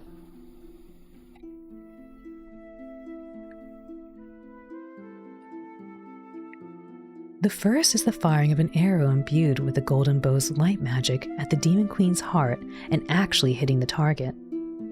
So I'll need to practice both archery and accessing the bow's magic. I suppose training with the bow will take some time, though I have little to spare. As for wielding its magic, that's something Elijah will know more about, given he is a light magic user. I scribbled down that I'll need to talk to Elijah about the golden bow and its magic. There is also a second component to defeating the Demon Queen, one that follows a story trope more than practical logic. Noah and Levi's love makes the magic of the golden bow stronger. I'm scared. The situation isn't just a story in a book anymore. It's my reality. Levi, Elijah, Noah, Eurydice, Father, the Empress. They're all real people. They aren't acting according to script either. The plot of the book has changed. It's a real world now with unpredictable consequences. And I'm at the center of this new story.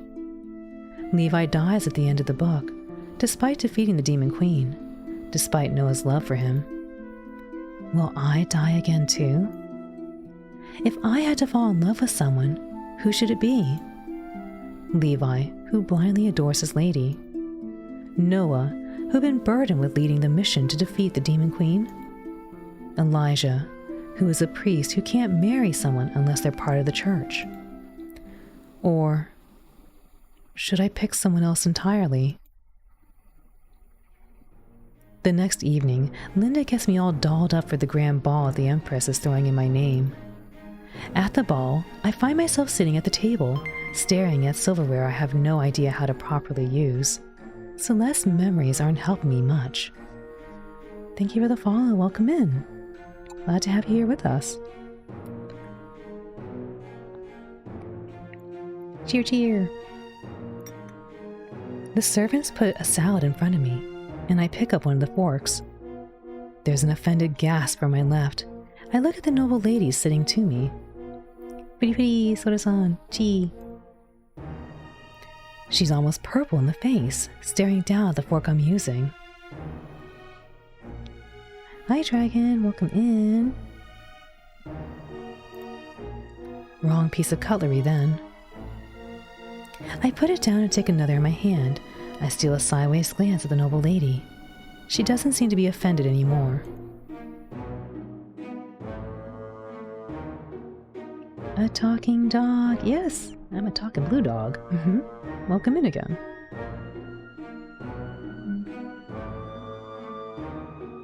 Do.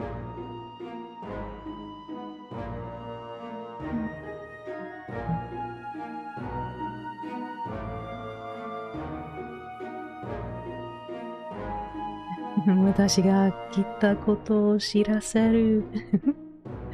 Welcome in. Good to see you, Echo.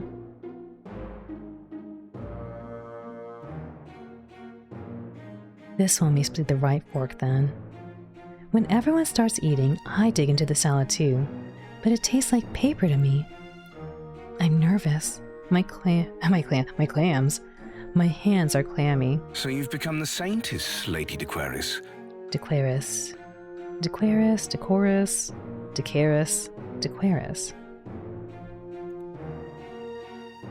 The man to my right, Duke George, if unless memory serves me correctly, strikes up a conversation with me. Wow, fancy. He's a young duke and a powerful player on the battlefield of Lucari Empire's politics. I'll have to do my best not to say or do something strange. Yes, despite my surprise, the Golden Bow has chosen me. Well, now that you carry such an important role, do you plan to improve your knowledge of etiquette? I hope so. Did I use the wrong thing again? Dude, check out all this food. Oh my goodness. Looks good.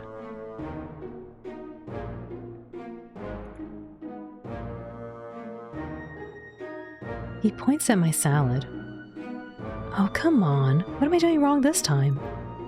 The Duke smiles, but his expression isn't unkind. You have no idea what you're doing wrong, do you?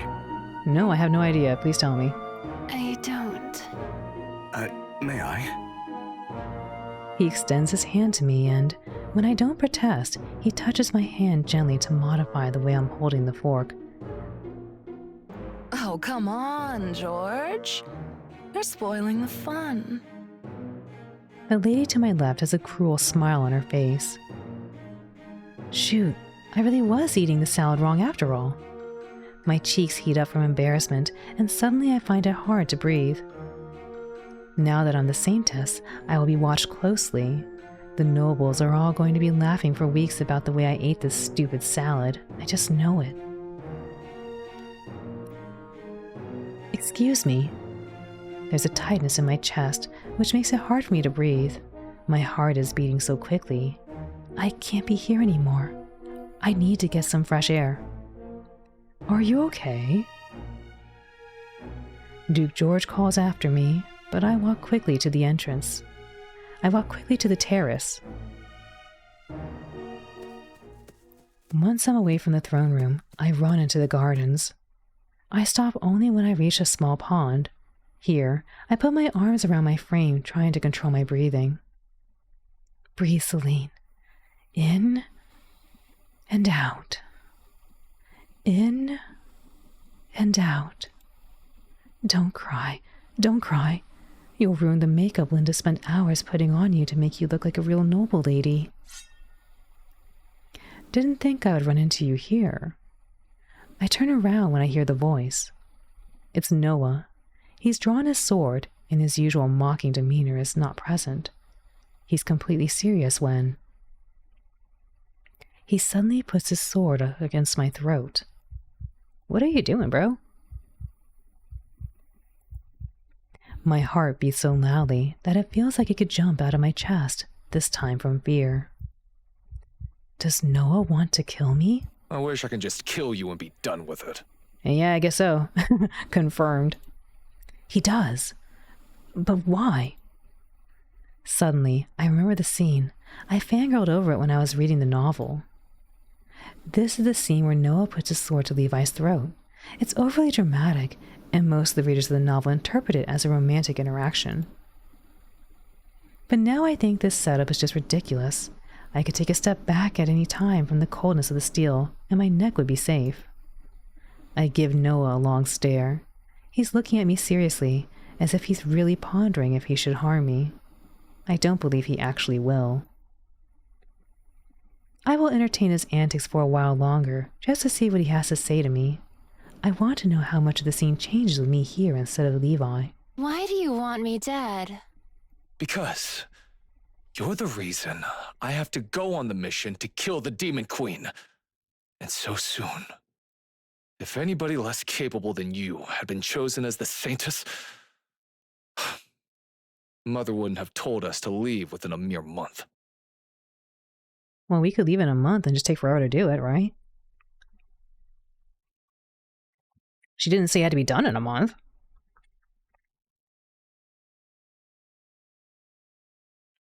I'm glad he thinks so highly of my archery skills, especially considering how little the nobles think of my etiquette skills. But he's wrong. I may not be as great at archery as you think. That fact would change nothing at this point. Mother is now convinced you can defeat the Fiend. This is a suicide mission. None of us will come back from the quest. Even though I remembered this line from the book, my eyes widen. How do you know we won't return? His words almost feel oddly like foreshadowing for what happens in the book. Noah seems to seriously believe what he's saying. 20 people going deep into demon-ravaged lands to enter the Demon Queen's castle and kill her. What could possibly go wrong? Really convinced we're gonna die on this quest. I can see the desperation in his eyes. Can't you convince your mother to postpone the day we leave or to increase the amount of people we can bring with us? I've already tried. She doesn't want to listen. It's almost if she wants to set us up for failure. I feel like there's a lot about the relationship between this Empress and Noah that I don't understand. It's painful to watch him suffer under the heavy weight of so much doubt. Look, I'm afraid of the mission too. But I don't want to give up. I won't just roll over and die. I'll keep fighting until the very end. No matter how the mission ends, I want to be sure I've done everything I can to fulfill my role properly. You think giving your best is going to be enough to defeat the Demon Queen? Are you not afraid of death? I am. Very afraid. But what else am I supposed to do? What would people think if I just hid in the countryside in my father's mansion? The citizens of the Lokari Empire have waited 2 decades for the Saintess. I may not fully believe in myself, but I can't simply give up. We have a month until we leave. I'll spend the time improving myself. You're the crown prince. You should lead by example as well.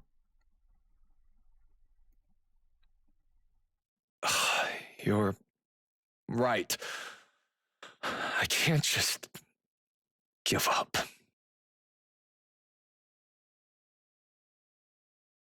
I must also see the mission through until the end. Are you feeling better now? I'm sure you'll do great on the quest. Are you feeling better now? Does that mean you're feeling better now? Are you not considering killing me anymore? You gave me quite the speech, and I wasn't really serious about killing you in the first place. Are you sure? Why did you have to be so dramatic about the situation? Dramatic is particularly my middle name. Dramatic is practically my middle name. They call me the Mad Prince, remember?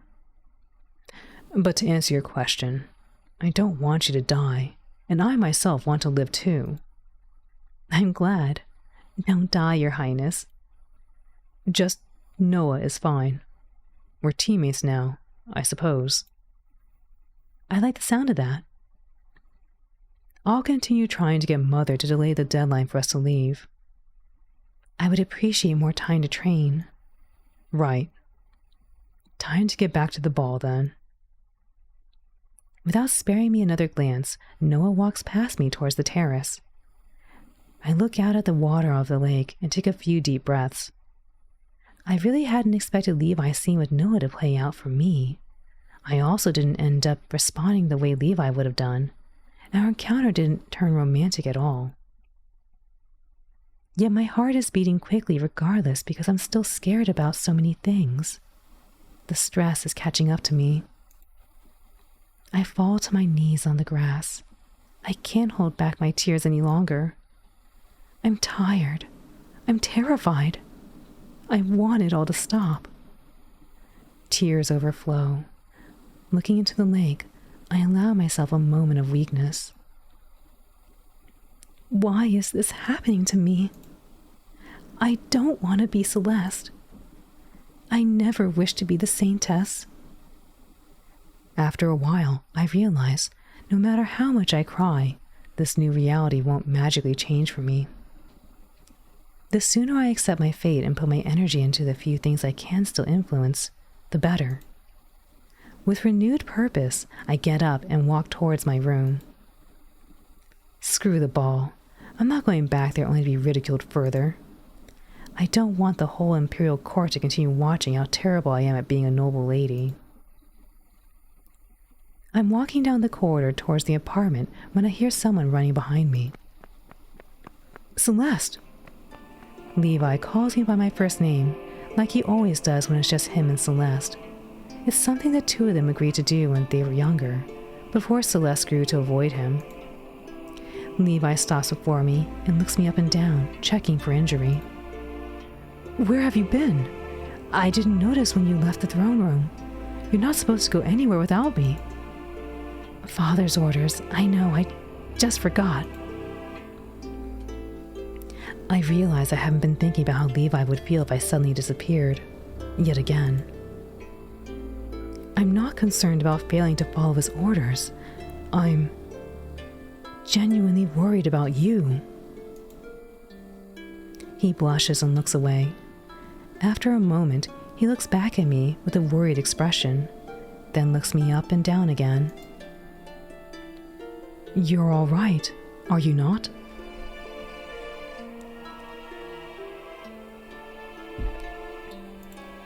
He focuses on my face and frowns. You've been crying. He must notice my smudged makeup. I was, but I feel better now. What made you cry? When I see the sincere worry on Levi's face, I want to tell him the truth. I'm just overwhelmed by suddenly becoming the Saintess, by having to carry the burden of saving the whole empire. I look down, tears welling up in my eyes again. Celeste. I look back up to see Levi staring at me with love and adoration. It hurts being on the receiving end of such feelings, knowing that they really aren't for me. No matter what happens, know that I'll always stay by your side. I'm sorry to drag you into this quest with me. He would have been caught up in this mess anyway if he were the saint, but now he's coming along anyway as Celeste Knight. Don't say that.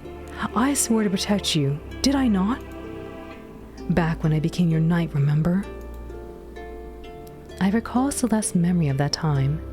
They were both 14 back then, and Levi took a knee in front of her and swore he would protect her until death did them part. Yet, I'm not the one whom he swore to always stay beside. That person was Celeste, so he should be free of the oath since Celeste is kinda dead. I can't tell him the truth, though. On the spur of a moment, I gestured towards Levi. Lean down, please. You're too tall.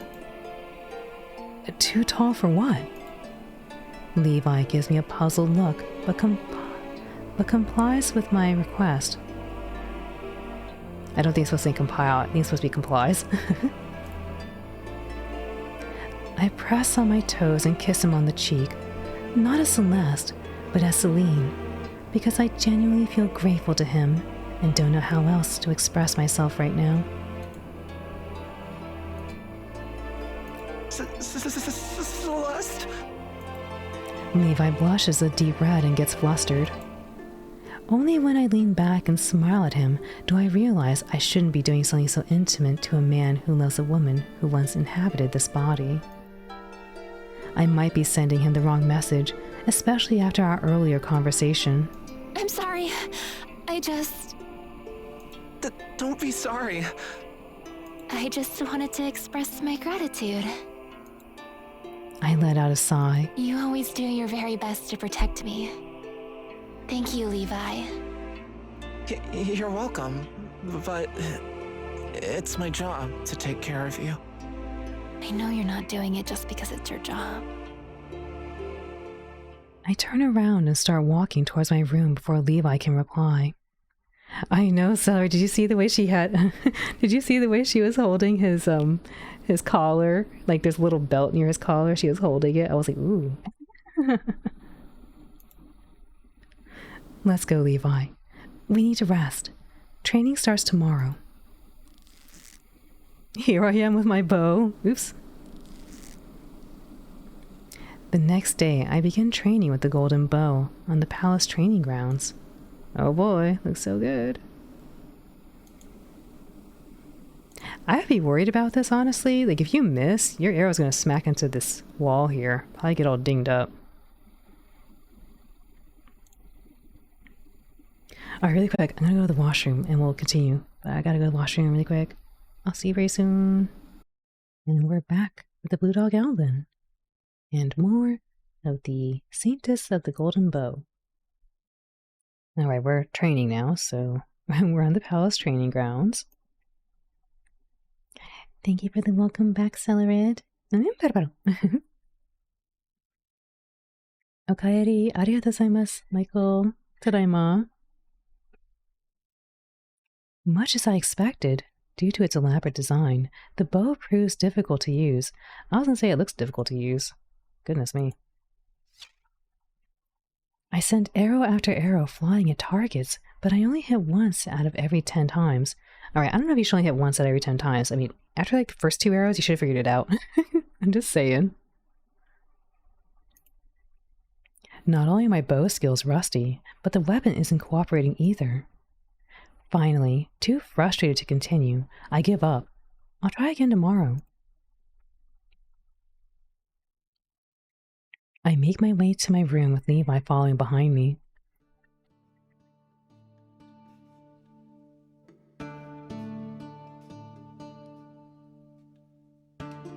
This is a suicide mission. We're not gonna come back to Solus alive. Oh. She has red eyes. Is she evil? No, they're pink eyes, which I don't know if it's any better. Pink eyes usually sounds like a big problem. Please, Noah, don't say such things in public. What if someone hears you? At the end of the corridor, 2 people stand to the side talking. The one who said something about a suicide mission is Noah. After our conversation in the garden the other day, his words don't shock me. What does surprise me, though, is that he's openly talking about his feelings with someone else. I hide behind a pillar and take a peek at the other person. The dark-skinned knight with her hair in buns must be Tarek, Noah's right hand and leader of the palace guards. Wow, fancy.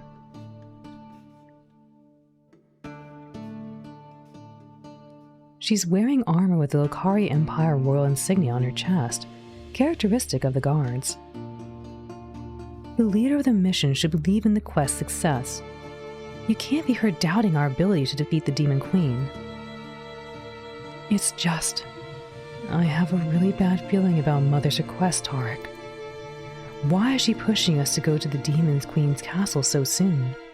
Why can't we wait a few months till everyone feels ready and has practiced fighting as a team?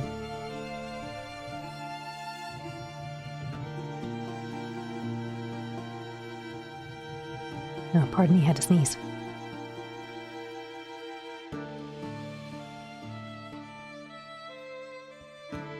We can't go against the Empress's orders, you know that. She said her reason for the rush is that the demon army keeps getting closer and closer to the capital.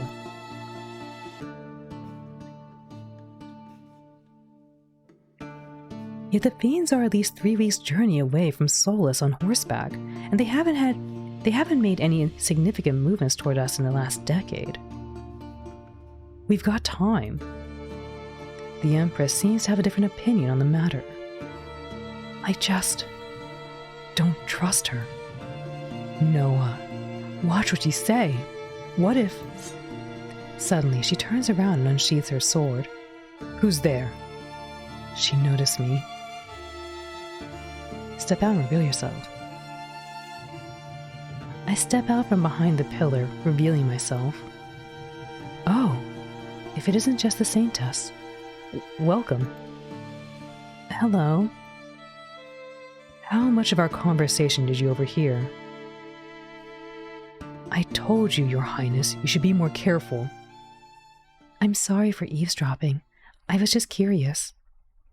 Noah takes a step closer to me. Oh, you were curious about me? Well, actually, I was looking at her. I didn't say. He leans in closer, his face level with mine. I didn't know you were interested in me, Celeste. That's not what I meant. I'm very pleased to win your attention. If you want to know more about me, how about we get together for tea? I'm not. Would tomorrow afternoon be okay for you? He's not letting me get a word in edgewise. Anger rises in my heart. I'm not interested in you. I take a few steps back, putting distance between us again. Noah chuckles. I don't appreciate you flirting with me. Is that what I'm doing? You clearly are. The other day he wanted to kill me, and today he's playing with me. What a frustrating guy. I'm leaving. I rush toward my rooms, my footsteps heavy. I feel furious at Noah for clearly making fun of me.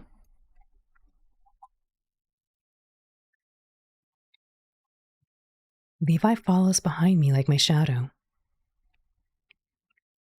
I spend the next few days training with the golden bow.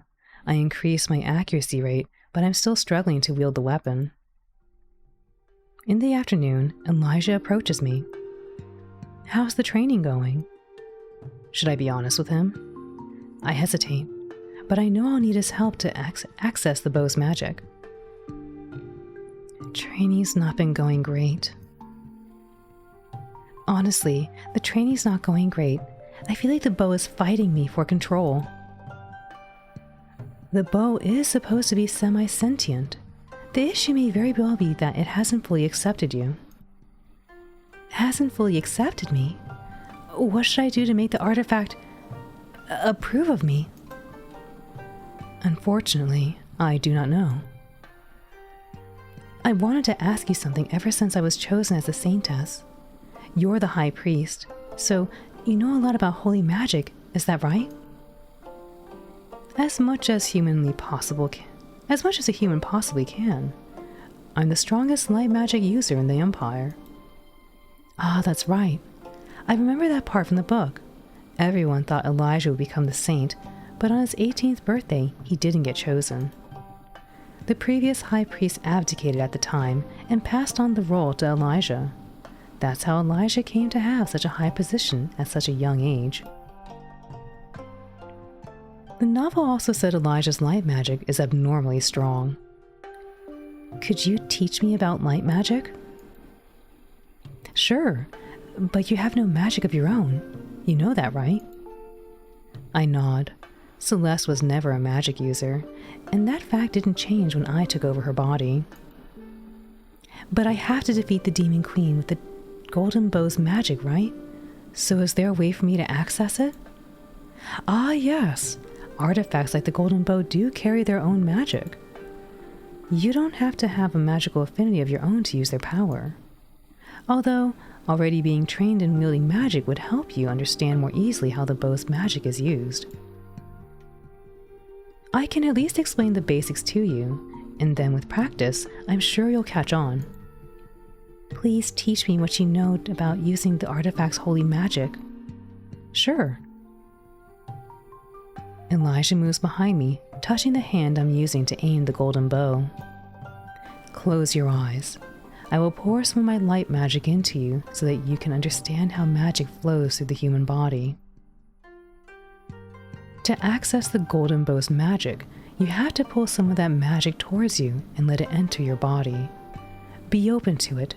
Don't struggle against the power. I close my eyes like Elijah commands. I feel his grip on my hand growing firmer. He's standing behind me, his chest pressed against my back so I can feel the heat of his body touching mine. The contact is quite intimate and makes my cheeks flush with embarrassment. Then I feel Elijah's magic enter my body. It's a gentle stream, not as strong as when he first examined me for injuries a few days ago.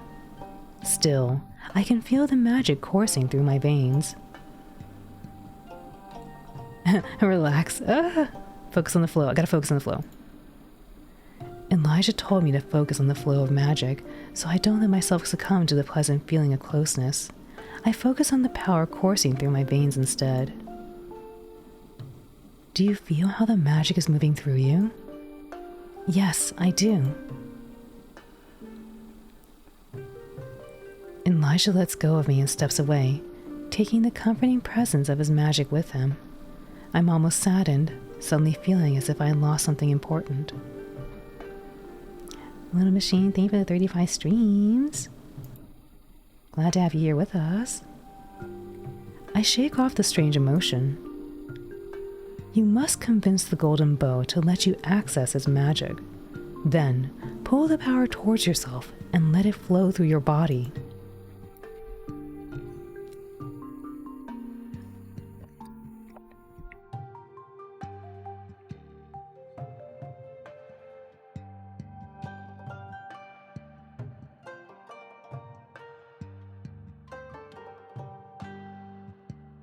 Only by doing so will you be able to aim the magic with your arrow and strike the Demon Queen when the time comes.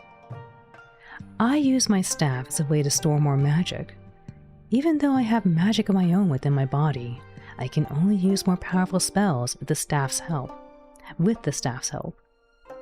Just like you must do with the bow, I draw the magic to my staff into my body so I can release the power as bolts of light. The human body is a conduit for an artifact's magic. I'll try it out. Great. Now, regarding your pull towards my magic, Elijah takes my hand in his. For a moment, through our joined hands, I can feel the flow of his magic again. I lean it towards him. It's really peculiar how you're drawn toward my power. I've never seen such an affection for someone else's magic in anybody else. So this sort of thing doesn't happen often? Not at all. I'll ask some of the other priests about the matter. Maybe one of them will be able to shed light on the situation. In the meantime, there's something I'd like to ask of you. Instead of training, could you come to the priest's wing tomorrow? I'd like to explain to you more about your duties at the Saintess of the Golden Bow. My duties? Yes. Did you think the only thing the Saintess has to do is defeat the Demon Queen? I understand that as the Saintess, I'm supposed to be a key player in the Lokari Empire politics. But with so little time before we leave on the quest, I don't want to start taking part in the politics of the country just yet. Voicing your opinion in court is only part of what it means to be a Saintess. The people of the Lokari Empire have been waiting for the processed heroine, I guess, prophesized maybe? The people of the Lokari Empire have been waiting for the prophesized heroine for 2 decades after all. Therefore, you're expected to show them you're a proper Saintess so their hope for the Lokari Empire can continue and grow. Hope is such a fragile feeling. One has to take care of hope and nurture it. If the fire dies out,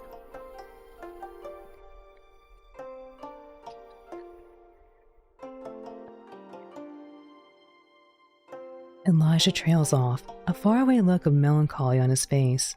The expression makes me wonder what he's thinking of. I have no courage to ask, though. How should I show the common folk that I'm a proper saintess? It would be best if I explained everything to you tomorrow. Come to my office at 9 in the morning. Bring the golden bow. All right, I'll be there. After Elijah leaves, I return to practicing archery. I try to pull the bow's magic towards me, like he instructed. But I can't replicate what the high priest did. Even so, I keep trying. There's too much at stake for me to give up so easily. The next morning, I walk down the corridors of the palace towards the priest wing. Levi has been a tremendous help by showing me where the church part of the building is located. Now turn right. How do you know where the priest wing is, Levi? I came here with another knight who was injured during training, so he can get the priest to heal his wound. Ah, that makes sense. We should be close. We take another turn right and walk down a corridor until we end up at the most impressive door in the hallway. This is where the high priest Elijah works. I'll wait for you by the door. All right. I knock on the door, and after hearing a faint come in from the other side, I enter the lavishly decorated room. Wow, look at all that. To the left, numerous cabinets support the shelf upon shelf of thick-spined books, while a large, beautiful painting hangs on the opposite wall. 3 people sit behind desks. Hello. You're all pretty. To my left, a green-haired man is focused on some large stacks of paper. He looks up when I enter and gives me a gentle smile. His table is decorated with shining crystals. How curious. To my right, a priestess with curly red hair looks up from the architectural plans for a huge building upon which she's been drawing with red ink. Her face lights up with a bright smile. At the podium in the back is Elijah's desk. Welcome to our office, Saintess Celeste. That's the Saintess? I'm happy to finally meet you. I'm Meredith, Development Overseer, currently in charge of leading the construction of the cathedral in Solace. I didn't even know there was a cathedral being built in the capital. Further evidence of how little Celeste cares about anything other than hunting and horse riding. Welcome, Saintess. I'm Gareth, the financial administrator. Gareth and Meredith are my trusted confidants. Together, we take care of most important matters concerning the Church and the God of Light. Pleased to meet you both. I'm Celeste Caris, the Saintess of the Golden Bow. Today, we'll talk about what it means to be the Saintess of the Golden Bow, and I'll show you some of your duties. We'll go to the east side of Solace. The journey will take around an hour. We'll be taking a carriage to get there. Meredith will accompany us. I'll hop off at the cathedral construction site so I can perform my duties as the overseer there. What about Gareth?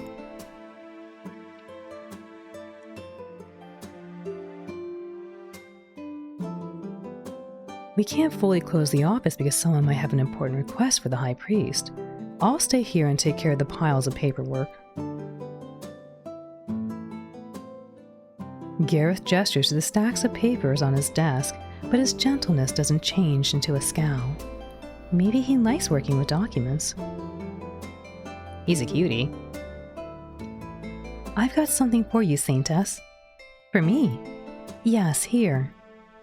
Meredith takes a package from the shelf behind me and hands it to me, barely hiding her excitement. What is it? A proper outfit for the Saintess. Clothes. You can use my living room to get dressed. Elijah gestures to the door near the podium on which his desk stands. Meredith walks towards the entrance. Puzzled, I follow her. We enter a cozy living room with beige and brown decor. Vegetation is even more plentiful here than in the office. This looks super cozy. Dude, I want some little cookies too. Cookies and tea sound great.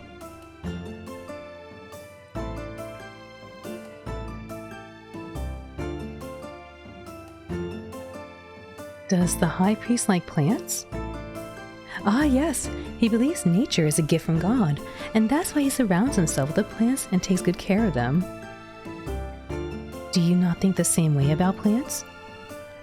I believe everything that's around us has been created by the God of light, but I don't attach a special meaning to plants. For example, the cathedral we're building in Saintess is a way for us, the faithful, to prove to God that we're using the abilities he has given us so we can accomplish amazing things. The cathedral, once built, will be the largest building in the capital. It'll be proof of what we can achieve with our hands and minds. They have such really cool character designs. That's why I keep pausing and looking at them. That sounds wonderful. Gareth, on the other hand, is enamored with the rarer and more beautiful creations of the God of Light, especially gems and jewels. That's why he surrounds himself with gleaming items, as you've seen on his table. Also, he's constantly looking to establish new crystal mines on behalf of the church. The crystal mines that belong to the church are the source of most of our wealth. So, to sum up, everyone in the church sees different creations of the God of Light as signs of his godhood. You can find your own way to worship God as well. I'm sorry, but I'm not particularly religious. You made me feel a lot of respect for worship. You've made me feel a lot of respect for the different kinds of worship. Never thought there could be so much faith in the God of Light, aside from praying to him in the chapel. I've never been particularly religious on Earth, so I was never interested in following the religion of a fantasy world god. However, now I can see faith in the God of Light as an important part of Elijah's, Meredith's, and Gareth's lives, all in different ways. I respect how devoted they are. I'm glad we could express our faith to you as well, Saintess. I'm sure you'll find your own best way to worship the God of Light. In the meantime, we'll continue showing you signs of our faith, leading you by example. But I've been talking way too much. The High Priest is waiting for us. Open the package, please. I ripped the packaging apart to reveal an outfit very similar to Meredith's, reminding me of a nun. You want me to wear this outfit? Yes, you're going with Elijah to the east side of Saintess on behalf of the church. It will be a good sign for the people if you show up in public wearing an outfit befitting of a Saintess. All right, but what is it? I thought I wasn't part of the church, since I'm the Saintess. You're not, but this is about symbolism. Are you uncomfortable with wearing the outfit? No, it's okay. I'm just surprised. It's gonna be fine. I'll help you get dressed. Meredith helps me put on the outfit, and we leave my hunting outfit behind in a neat pile on the armchair.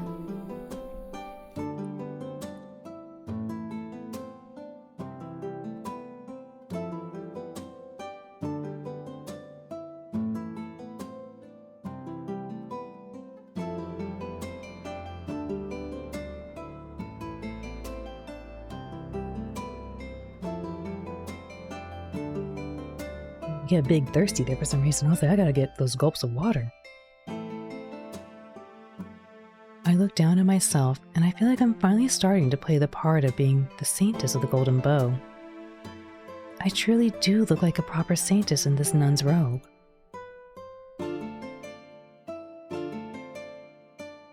I think I now understand the symbolism of changing into a church outfit. After all, I'll be meeting people who need me to bring them hope.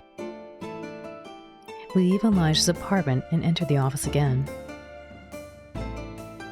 Oh! Elijah's eyes widen when he sees me in the Saintess outfit. I blush, embarrassed by his scrutiny, and suddenly feel self-conscious. Do I look strange? No, you look wonderful. It'll be easier for you to get into the role of the Saintess this way. You'll soon see. Okay. Elijah picks up 2 large leather bags and gestures to the door. We're ready to go. We'll be back in the afternoon. Good luck with the paperwork, Gareth. I'll be okay. We leave the priest's office, making our way out of the palace.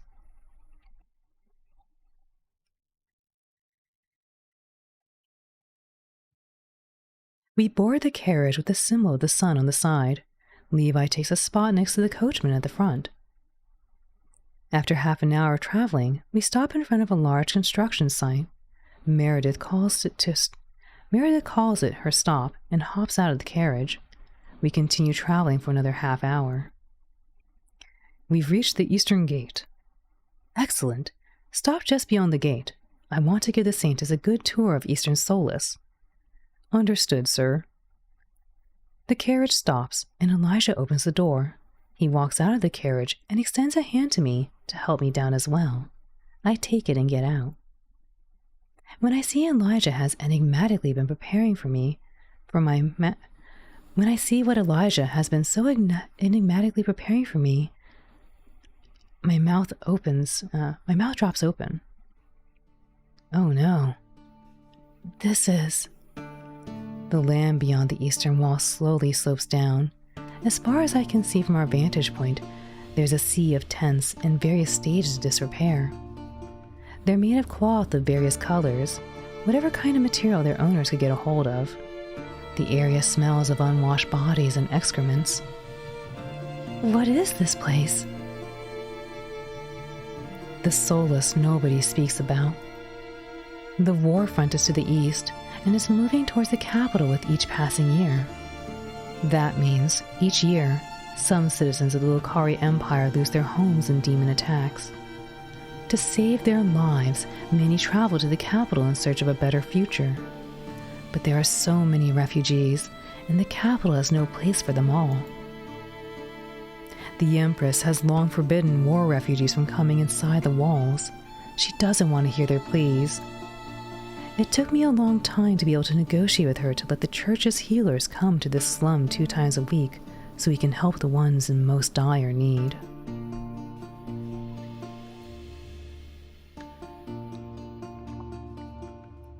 This is the truth behind war. We have been holding out. We've been holding on without the Saintess, but as you can see, this war is slowly becoming a losing battle. If you hadn't appeared as the Saintess in this decade, would we really be able to hold on to another 10 years? Or would we lose all hope and eventually let the demons destroy us? Surely the Lokari Empire's army would never give up fighting. Without them holding the front, the demons could come to the capital and even further west. If you fight for a long time only to slowly lose ground over and over again, it can be easy to lose faith. Elijah's voice sharpens, as if I hit a very personal emotion in his heart. Maybe I shouldn't voice any opinions on the matter of the Lokari Empire's war. I'm not really from this world after all, and I don't know much about the situation. But that doesn't mean I don't want to find out more. I want to help where I can. I understand the situation now. Thank you for bringing me here, Elijah. How can I help these people? We'll go around the whole slum so we can present you to the people. We'll stop to talk to everyone who wants to converse with us. It will take a few hours, but I want the word to go around that the Saintess of the Golden Bow is a real person who came here to make sure everyone knows she's ready to save them. Do you think you can live up to this role? Yes, I'll do my best.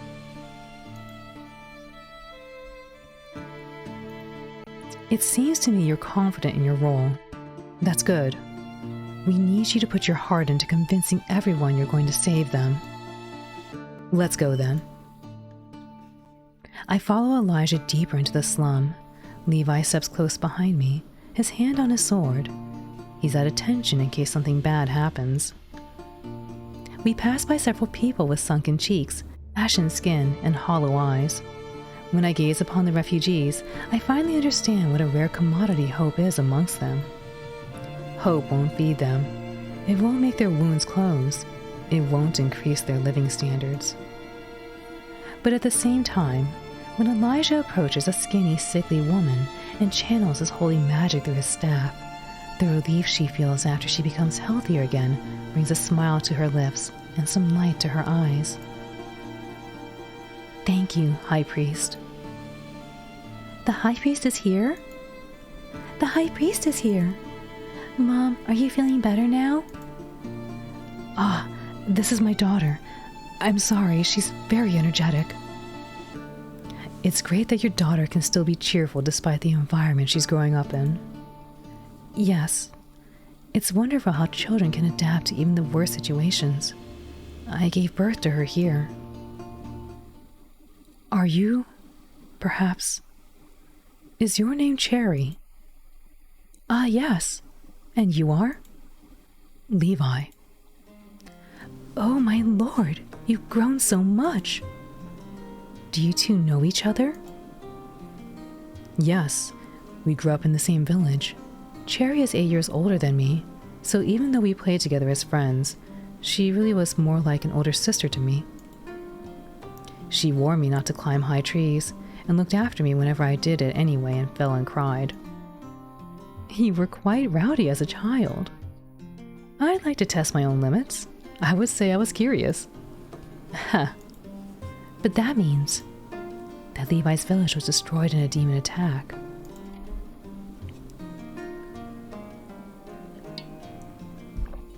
Yes, our homes got burned down by demons. Oopsie. So, this is your daughter then, Cherry? Yes, my precious Lily. Lily? She looks so much like you did when you were a child. That's why I thought I might know you. She really does have my face, doesn't she? Lily runs up to me and tugs at the bottom of my skirt. Who are you? I've never seen you here before. Are you a new nun? I kneel down in front of the girl and put my face level with hers. I'm the Saintess of the Golden Bow. The Saintess? But the Saintess is just a myth. She's not real. That's what my mom said, and my mom is no liar. Lily, I'm very much real. I pull the golden bow off my back and show the artifact to the girl. This is the golden bow. Only I can wield it, or so it seems. Will you defeat the Demon Queen with it? That's the plan. Mom says if the Demon Queen is ever defeated, we can go back home to rebuild the village she comes from. Then you have something great to look forward to. Will it be something great? Yes. You're gonna see a world that's much more beautiful than the place you live in now. Vast valleys, lush forests, wide blue skies. I've only ever heard about valleys and forests from the adults. Soon, hopefully you'll be able to see them for yourself. Isn't that exciting? Well, yeah.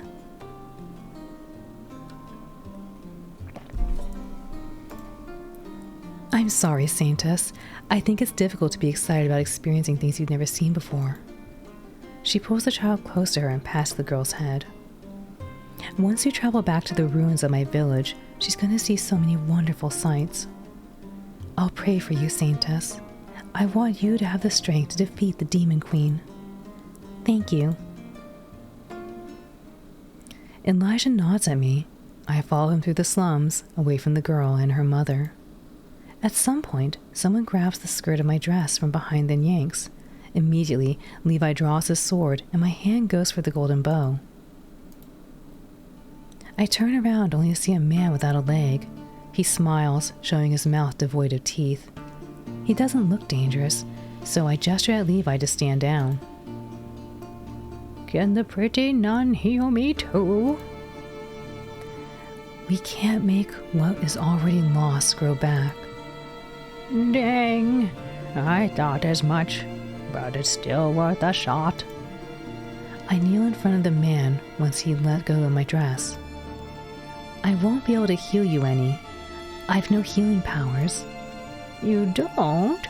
I thought all nuns and priests can heal. I'm neither a nun nor a priest. Why'd you wear a nun outfit then? I glance over at Elijah and he nods at me.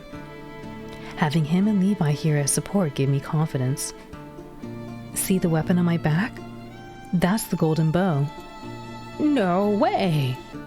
The man's loud exclamation gets the attention of other people in the nearby area. Men, women, and children approach us. I feel the burden of what I'm about to say, but I want to bring some people I want to bring some hope to these people. Who let you take the golden bow, my pretty lady? The golden bow has chosen me to be the Saintess. I've been carrying the artifact on my back ever since. The Saintess of the golden bow? The Saintess? The Saintess? A wave of whispers goes through the crowd behind my back. A crowd. Now that I turn around, I see just how many people have gathered. Do they all live in nearby tents? There must have been a few dozen refugees waiting to listen to what I had to say. I swallow hard.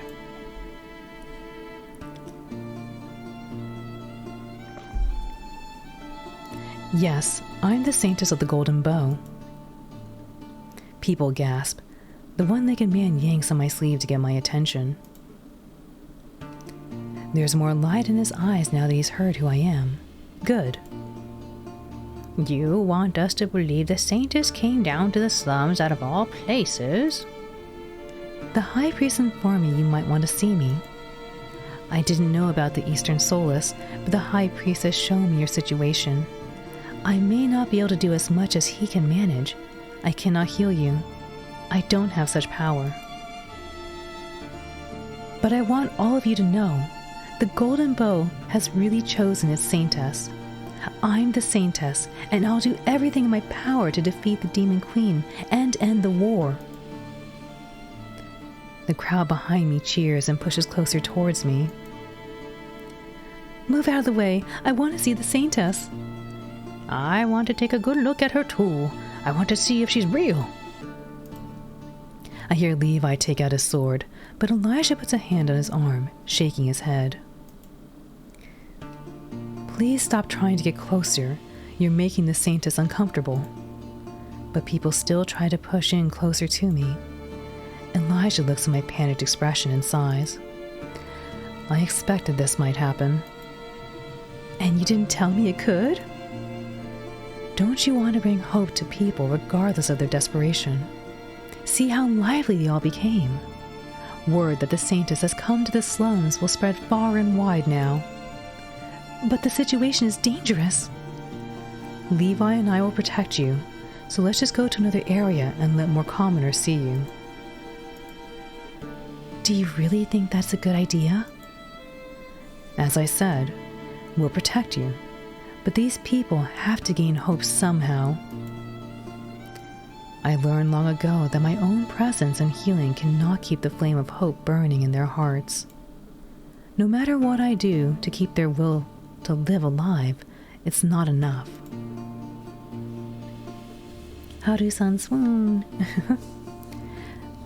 I feel like there's more to the story than Elijah's not telling me. He takes me by the hand and leads me to another area of the slums. At some point, people stop following us.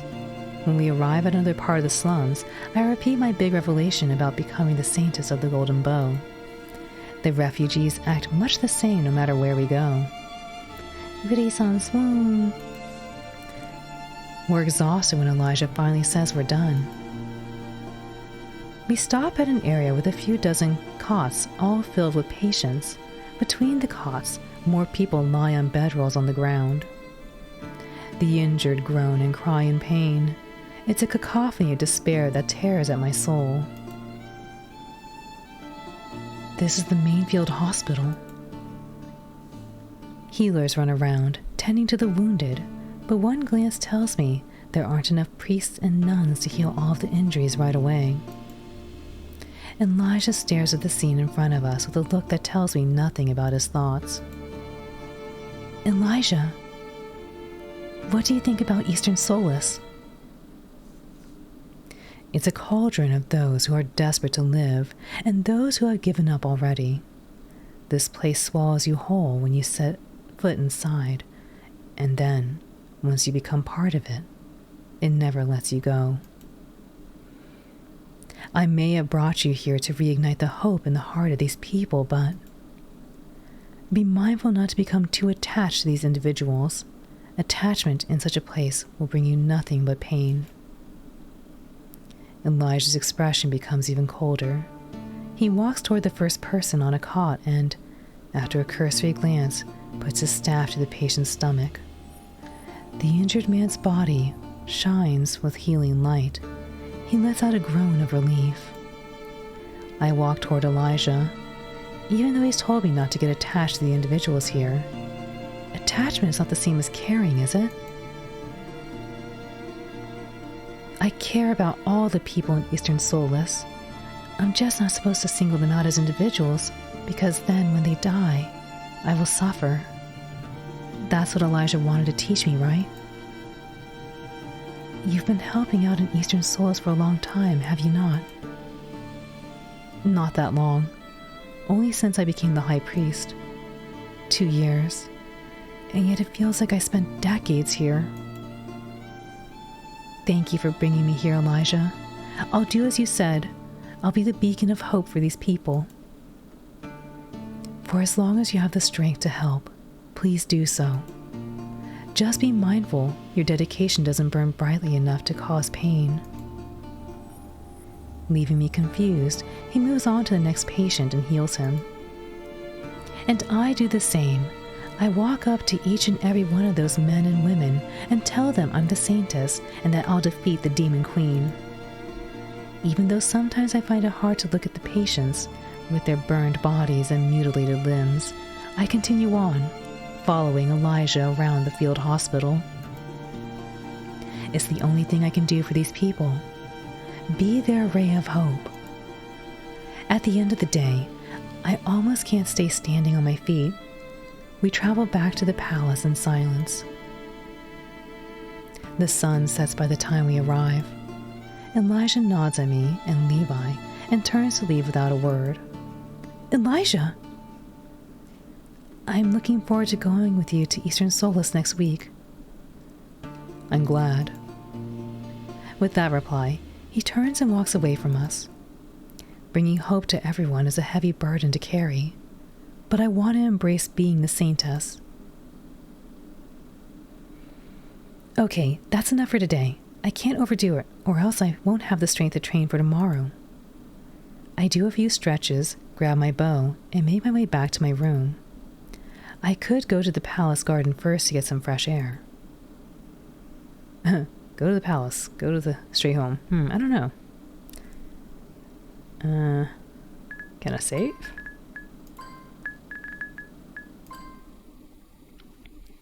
She kind of made it sound like there may be something interesting there.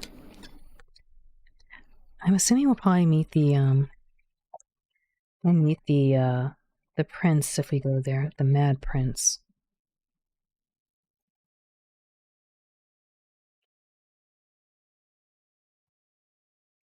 I know. I think they might see them there. I want the romance. We're getting a lot of story, but I want romance. Thank you, Celerit.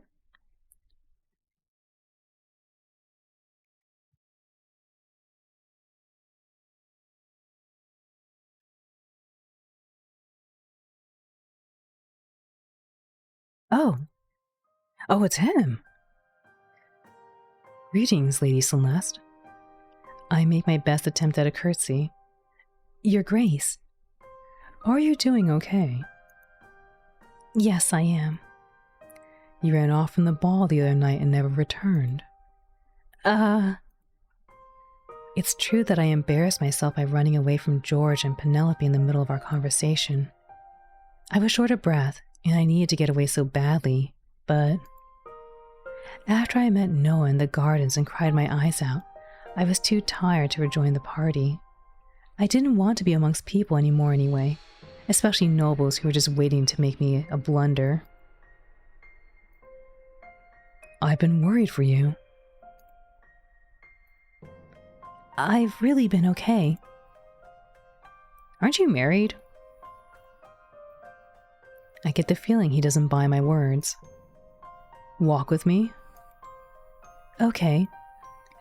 We walk for a while in silence until we reach a less frequented part of the gardens. I've been meaning to ask you about something, but the dining table during the ball didn't seem like the right place. Could you tell me more about the demon that attacked you? Yes, of course. It was an imp, if I recognized it correctly. It was a small flying creature with a scorpion's tail, long horns, and sharp claws. Yes, that's right. It had a reddish-gray skin and red wings with some symbols tattooed on them. They come in various colors. Do they?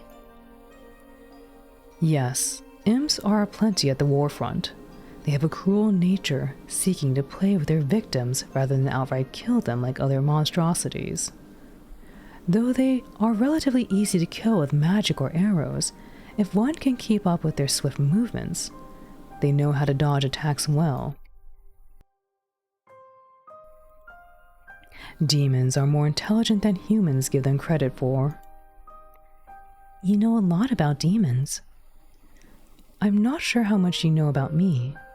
I used to be the general of the Lucari Empire's army, and I fought on the warfront for years. The general? Yes, the highest-ranking officer in the field. But aren't you very young to hold such an important position? George chuckles. I'm momentarily stunned when I see his beautiful, relaxed smile. You're one to judge. Celeste just turned 18 this year. I was 3 years older when I died. Yeah, you're right. I'm 26. Oh, then you're not that much older than me. You think 8 years is not much. In this world, where there are bigger age gaps between couples in arranged marriages. Wait, why am I thinking of George as a love interest? He isn't asking me this question for me to consider him romantically. It depends on why you're asking. I suppose you're right. It's just that I feel older than my age. The years I spent on the battlefield took a toll on me. Could you tell me about the war? Sure. What would you like to know? The war has been going on for a few decades now. Is it really impossible to win without the Saint?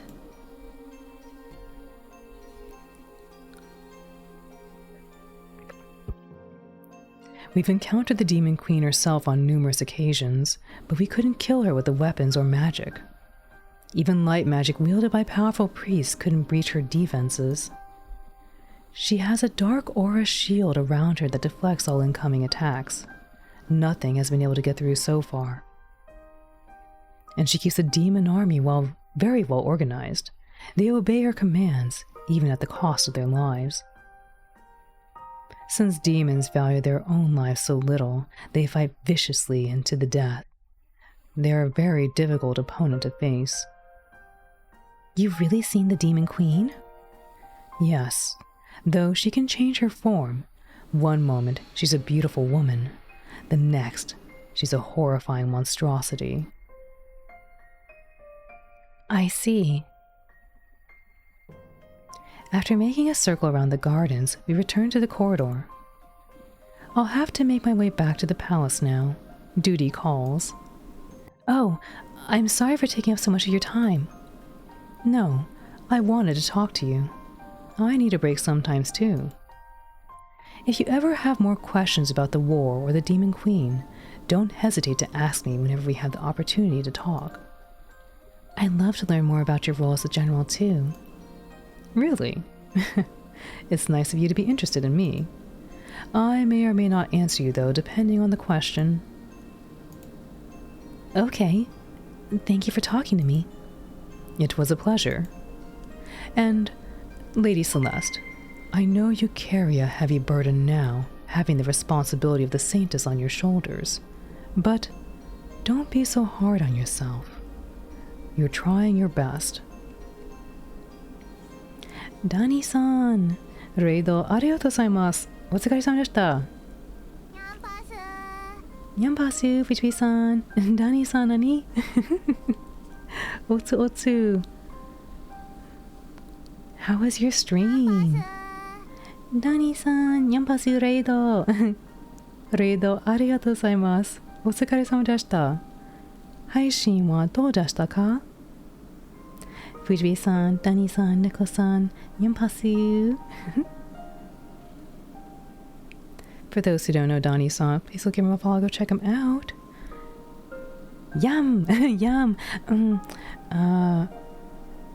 何を食べましたか? What did you eat? 今日は何を食べましたか?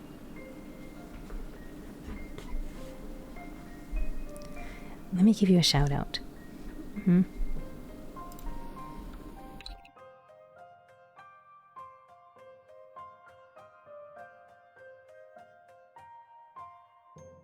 For those who don't know Donnie, please go check him out, give him a follow. He likes to do a lot of streams in real life, showing you all the really cool places around Japan and all the delicious food. Oh my goodness, it makes me so hungry to see him and Neko-san eating everything. And he also has a DJ account where he collaborates with a lot of his DJ friends, putting on performances for everyone.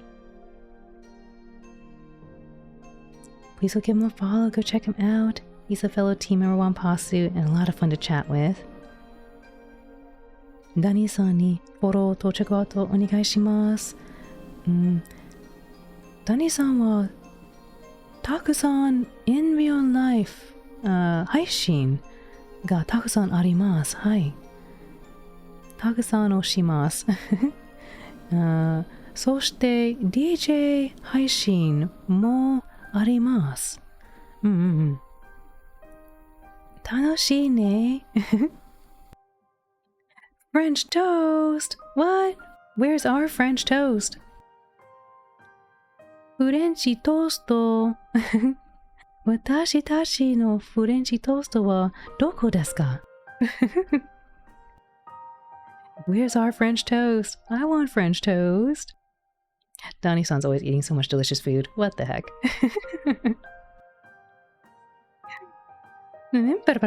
はい、ウリさん、食べたいです。フランストースト。フレンチトーストが食べたいです。あ、皆さん、いらっしゃいませ。アリンと申します。今日は、otomeゲームをプレイします。これは、Saintess of the Golden Bow です。We are playing through Saintess of the Golden Bow. It is an isekai visual novel. And we are the titular character who must save the world from the Demon Queen. I hope you all enjoy your stay here with us. I'm hoping to get the romance. We're finding all the Ike men, but I haven't found the romance yet. I'm trying to get the romance options. I want to romance them. Dani-san, otsu. Reido, arigatou gozaimasu. Make sure y'all go give Dani-san a follow. I'd really appreciate that.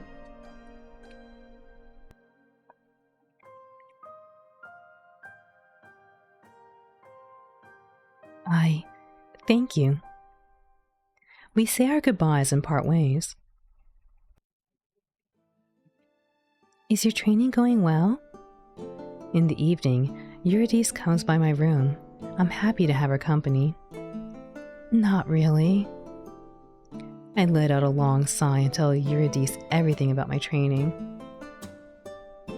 Dani-san always has 3 things: good food, trendy clothes, and excellent music. Yes, Toshiro, I agree. Well said.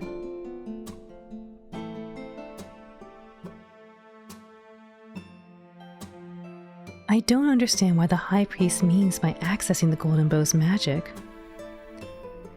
French name is Pan Perdu. Pine? Or Pan Perdu? Perdu. Pan Perdu. For French toast. Let's see, but what does the Japanese translation say here? I want to eat French toast.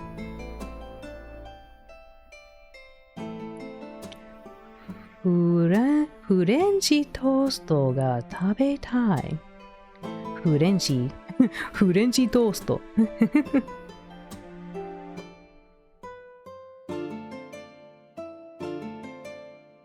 Yes. Wait, do you know how to say this, Toshiro? Pan Perdu?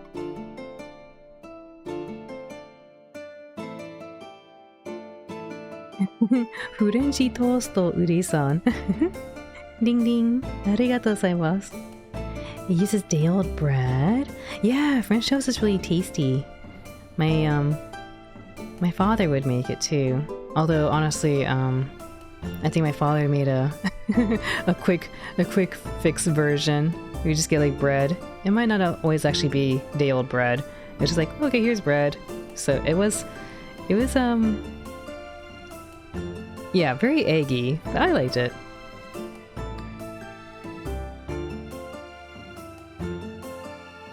A poor knight? Yes, we are the saint. We're like a pseudo-religious figure. We need to use our golden bow to destroy the demon queen. But we were isekai'd over here, and we were reincarnated. We were reincarnated into this world. And we don't know how to do anything. We don't have proper etiquette. We don't know how to use the bow. We might be doomed.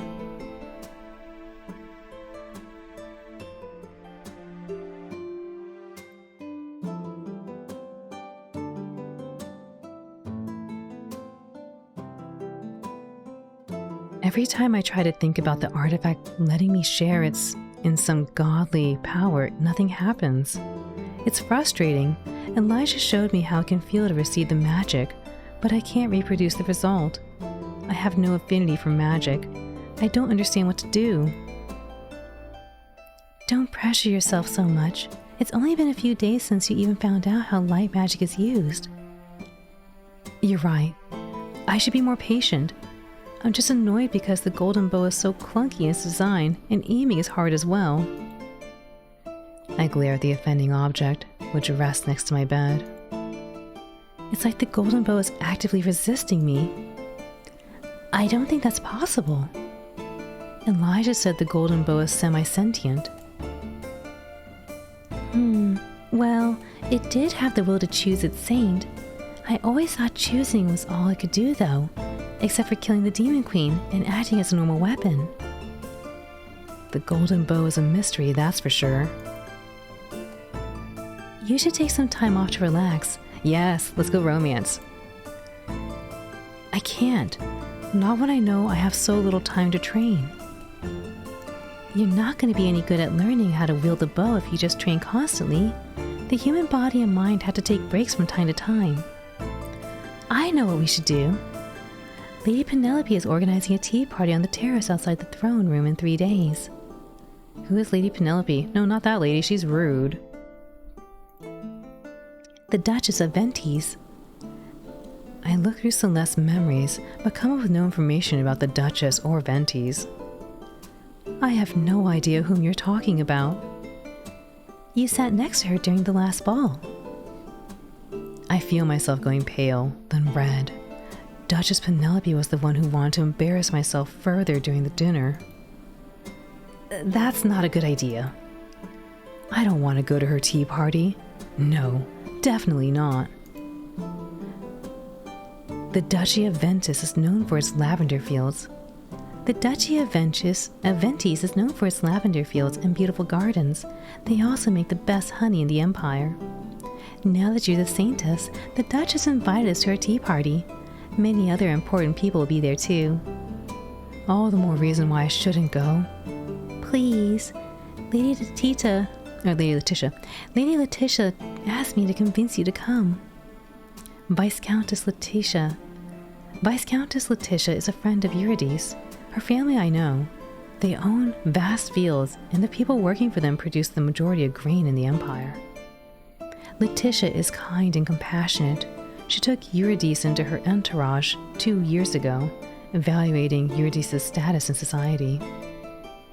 Lady Letitia said that now that you have such high standing in society, you should take part in the politics of the Empire more often, Celeste. You're going on a quest now, but once you return home, you will still be the Saintess. You have the chance to be very influential if you use your opportunities correctly. Nothing bad will happen with myself and Lady Letitia around. Please, Celeste. When Eurydice begs me like this, I find her pleas hard to refuse. I don't want to go, but she has a point. I am planning to survive the mission. That fact means I'll have a future in life beyond just fighting against the Demon Queen. I will return to the palace and then have to hone my manners. I don't want to end up an important player in the politics of the Empire, but I also don't want to become an embarrassment to both myself and my sister. All right, I'll go. With a heavy heart, I agree to Eurydice's request. Really? Yes, really. Don't ask me again, or I might change my mind. Eurydice grabs my hands and jumps up and down, squealing. Now you're the one not acting like a noble lady. Oh, come on. Don't pretend you don't like you care about acting prim and proper now. Thank you, Celeste. I have a bad feeling about the tea party. Now that I've agreed to go, though, I'll have to keep my word and do so no matter what. Aim and release. I spend the next 2 days practicing archery with renewed purpose. The threat of the Demon Queen's army feels more real to me after having witnessed the plight of the refugees in the Eastern Solus. This war isn't just part of a story anymore. It's really happening. I miss. Again. The golden bow doesn't want to listen to me. I feel like it's actively fighting me. Aim and...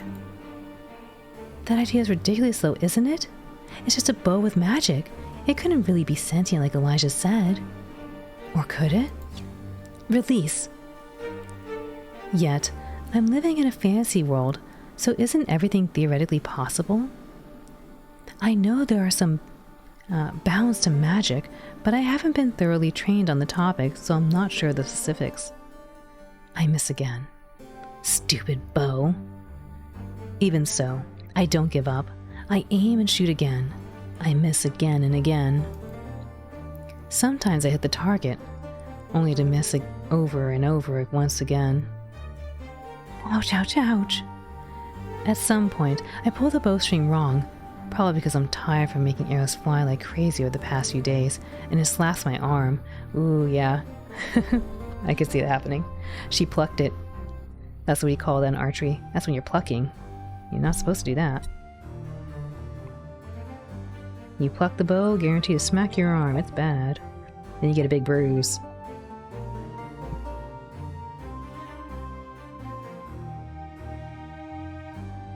Man, I miss doing archery.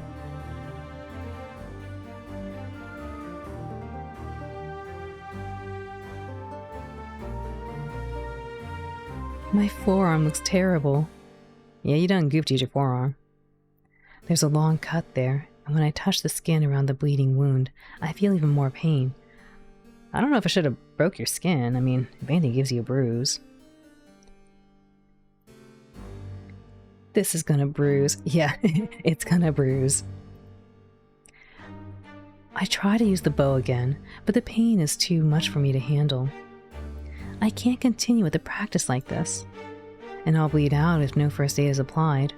Come to think of it, even if I do get this bandage, I still won't be able to practice. Wielding the bow will hurt too much.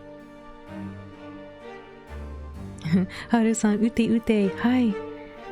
I used to do archery. Many years ago. I miss doing it though. It's fun.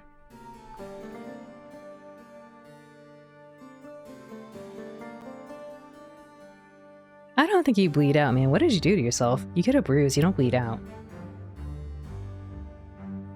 I need magical healing as well. Healing magic is still a strange concept to me as someone from Earth, yet holy magic would indeed close the wound quickly and allow me to continue my training. I look around trying to find Levi. I see him engaged in mock combat with one of the other knights. I feel like I should tell him because he's going to be annoyed that I keep leaving him, but I'm also like, I just need a priest, so I think it's fine. And I'm worried that he's in a fight right now, so if I talk to him, he's going to get interrupted and injured. I don't want Levi to find out I'm injured. From what I can see in Celeste's memories, he always flips out whenever his lady is hurt. I sneak behind the training knives to the barracks, where I find a jug of fresh water and a clean cloth. I tap the wound with a wet cloth. Ouch! Blood keeps pooling from the injury, and my arm is swelling now. I really do have to seek out a healer if I want to continue practicing. I bandage the wound with the dry cloth and sneak out from the barracks towards the palace. I know the way to the priest wing now. I shouldn't need much time to get this wound healed and return here. I pass by the chapel. The door is open, so I peek inside. Elijah is standing in front of the pedestal where the golden bow used to be, his hands joined together in a prayer. He has a contemplative look on his face. He must be praying to the god of light. He could heal my arm, but I don't want to interrupt his serene scene. Just when I'm about to leave, I hear his voice behind me. You are free to approach me whenever you want. I turn around and step into the chapel. I'm sorry. I saw you praying and I didn't want to interrupt you. Is that so? I can pray any time, but I can only talk to you when you're around. Elijah comes closer. He looks down and notices my bandaged arm. You're injured. I was just going to the priest wing to get my forearm healed. I pulled the string the wrong way. And you want to just get this wound patched up so you can overdo the practice all over again? We're leaving in 2 weeks. There's no time for me to not practice using the bow. How's the training going? Slowly. I still feel like the golden bow doesn't want me to wield it. I can't wrap my head around the cause of the bow being sentient. You're convinced it doesn't want to shoot for you. Maybe you're the one blocking its power. Maybe he's right. I'm an uneducated person who has no comprehension of magic. Perhaps I'm rejecting the golden bow instead of the other way around. I'm not sure. I need to think about it. I look down on my arm. Elijah follows my gaze. May I heal you? Yes, I would be happy if you did. I need to touch you to do so. You can touch me to heal me. Maybe I should find another priest. Nah, that's cool. You can heal me. You can touch me to heal me. Elijah takes my hand in his own, but I can't help but feel shy. He takes off the bandage and frowns when he sees the injury. His magic pours into my hand slowly, its power bringing me that pleasant feeling of being home. The wound closes in a minute, fully healed, leaving no scar. The swelling around the injury disappears as well, and I feel a tremendous sense of relief and a lack of the pain. Elijah lets go of my hand. I use every ounce of my will to resist reaching out to him. Why does his magic have a strong effect on me? Here, don't overdo the archery practice again. Though I'm sure you will anyway. Come by my office if you're bleeding again. I hate to see you hurt. He does? That's kind of sweet. Or is such a response normal from a healer? There's so much I don't know about Elijah. His role in the book was mostly as part of the love triangle between himself, Levi, and Noah. The novel didn't go into as much detail about him as it did the other two. What is it? Thank you. No problem. But what's on your mind? Forgive me if I shouldn't ask this question, but we've interacted a few times so far, yet I realize I know so little about you. Husbando, Sephiroth.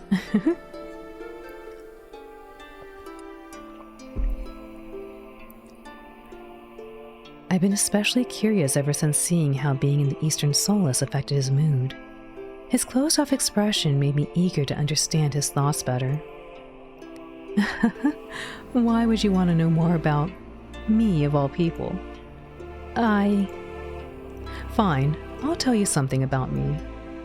I have 3 brothers. I was born a commoner. a farmer's son. As you know, when a citizen turns 10, be they commoner or noble, our affinity for light magic is tested. I found out I was very strong at wielding holy powers. That's why my parents decided to give me to the church. I spent the next 10 years training as a priest and honing my magical skills. Do you miss your parents? I've only seen them 3 times since they gave me up, so no, I don't. We don't have a strong connection. Same with my brothers. If anything, my family was relieved to have one less mouth to feed. That's cruel. That's just life. Farmers don't have it easy, especially with the threat of the demons looming closer and closer each year. My parents have a farm that's only a week away from the battlefront by horseback. Should nothing change and the demons continue to advance, the farm will be destroyed by the end of the next decade.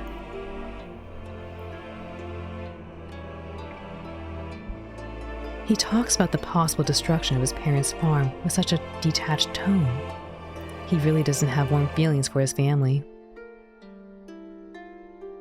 My colleagues from the church quickly became my family. Gareth and Meredith mostly. We all graduated from the church collegium together 2 years ago.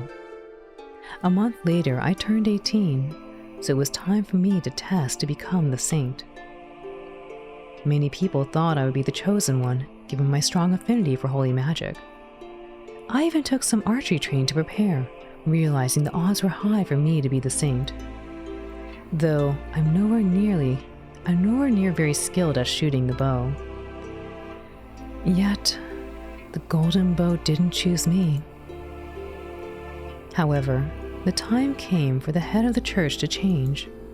So knowing I wasn't the saint and taking into account my achievements and skills, the previous high priest nominated me for the position. I was selected and became the new high priest. I've held the role ever since. Do you like being the high priest? It's a lot of paperwork and making major decisions. I do enjoy the job. Most of the time.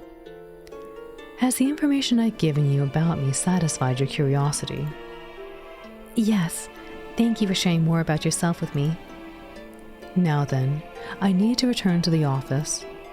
It was nice chatting with you, Saintess. We should talk more often. I nod. Elijah gives me one final smile, then walks out of the chapel. I return to the training grounds. Levi hasn't noticed my absence. I'm glad. I didn't want to worry him. I take the golden bow in my hand and stare it down. You're not gonna win against me. I nock an arrow in the bow again and aim. I continue training until I tire myself out. The next day comes and it's time for the Duchess Penelope's team party. I almost want to pretend I've forgotten about the occasion, especially when Eurydice and Linda waltz into my room to get me ready for the outing. The tea party is a more informal affair than a ball or audience with the Empress, so I offer a more modest dress. We arrive at the terrace outside the throne room, just in time for the event. Tables are set up and laden with so many kinds of colorful cakes that my mouth waters.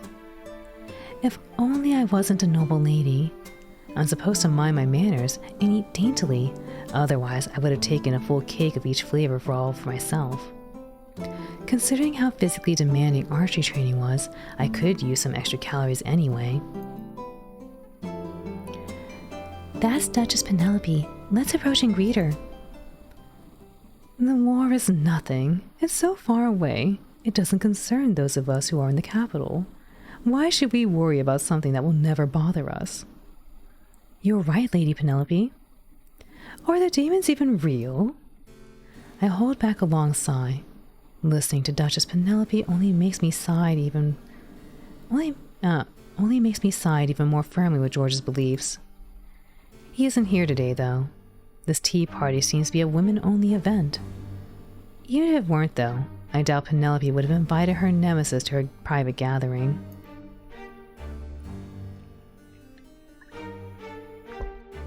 I mean, have any of us even seen a demon? What if they're nothing more than a myth? Eurydice gives me a look, clearly telling me to hold back my comments, yet I can't stand by and listen to the Duchess's stupidity any longer. I have, you know. Have what? I've seen a demon. Penelope looks between me and Eurydice. Her cruel smile from the night of the ball returns, and my blood freezes in my veins.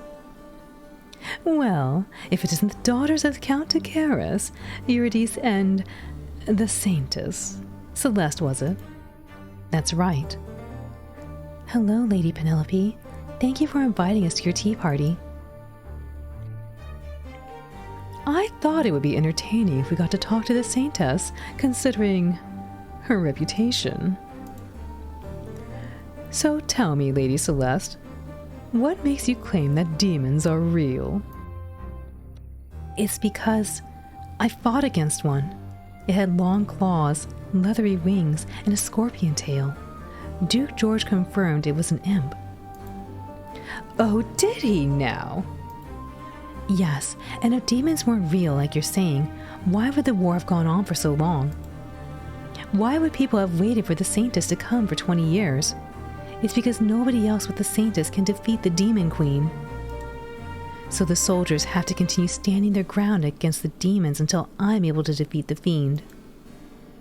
If, as you suggest, money is pulled from supporting the war effort, don't you think wave after wave of demons will close in on the capital, eventually sweeping you and your followers' comfortable lives away?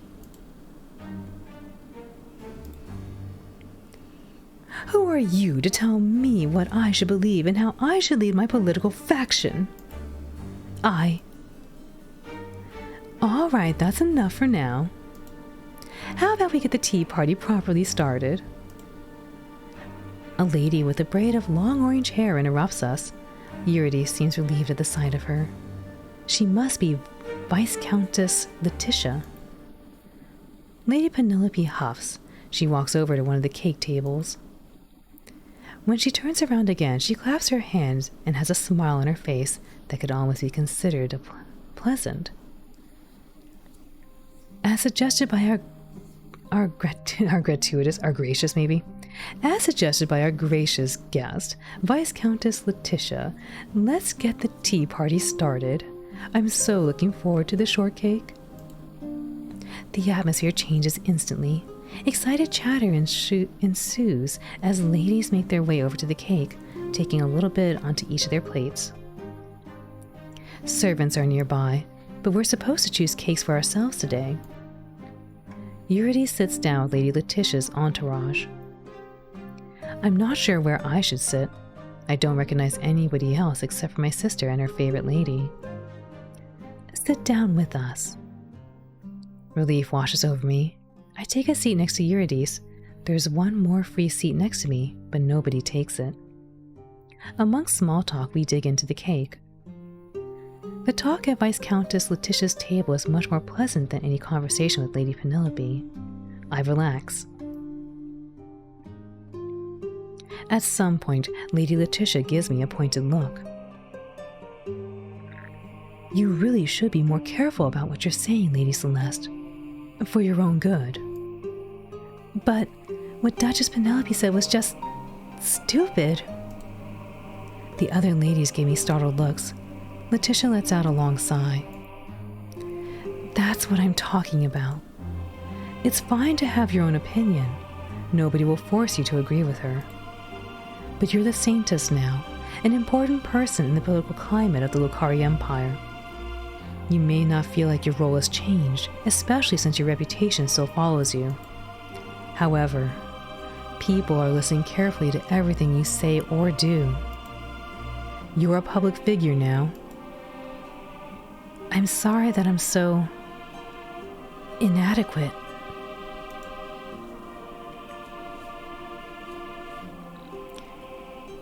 Duchess Penelope doesn't believe the war is important.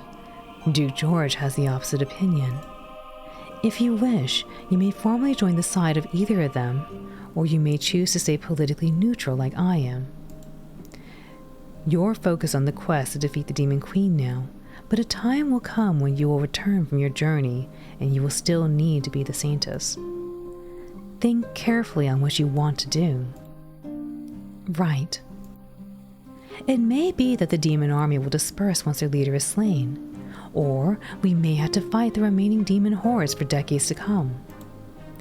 The debate between Penelope and George may become unimportant, or it may grow into the most heated topic in the court. Be mindful of what impact your words have and choose them wisely. Thank you for your advice. The Viscountess has really given me something to think about for the future. I've been so focused on my training that I haven't thoroughly considered the politics of my situation. Lady Letitia is right, though. The Saintess is more than just a tool to end the war. I'll think carefully about what you said. What's with the long faces? Someone slides into the seat next to me. A man. What's a man doing at an all-girls party? I had a feeling it was him.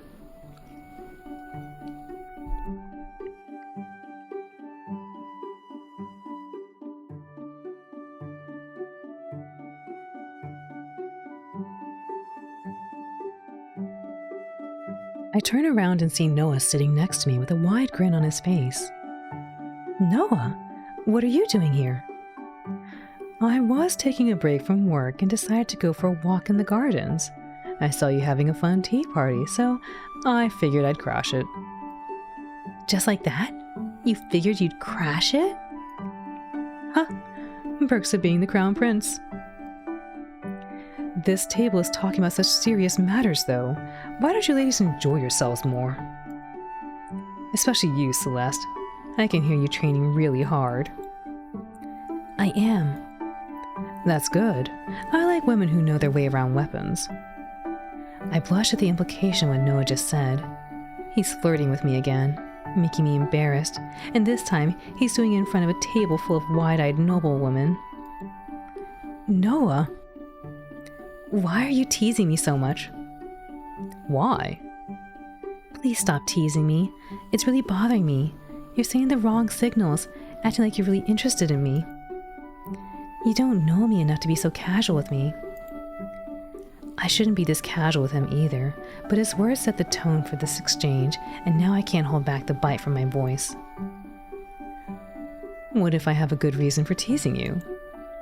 What good reason? I rather enjoy seeing you both blushing and mad. You're a great distraction from organizing the party for our quest. Besides, you know I can be serious when needed. I can't help but feel mad regardless. I don't want to be your distraction. Please stop teasing me. Noah throws his head back and laughs. There you are, getting all mad and flustered again. That shade of blushing of pink looks lovely on your face. Noah!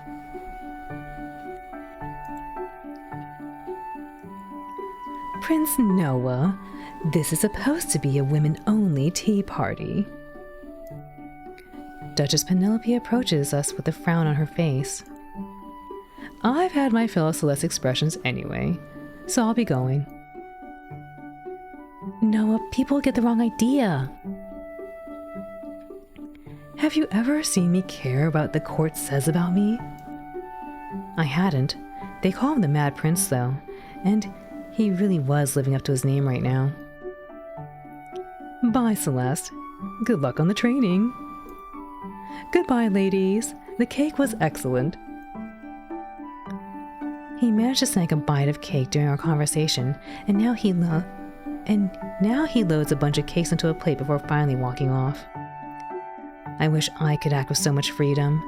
Yet, Lady Letitia just told me I can't act how Noah does. A shame, really.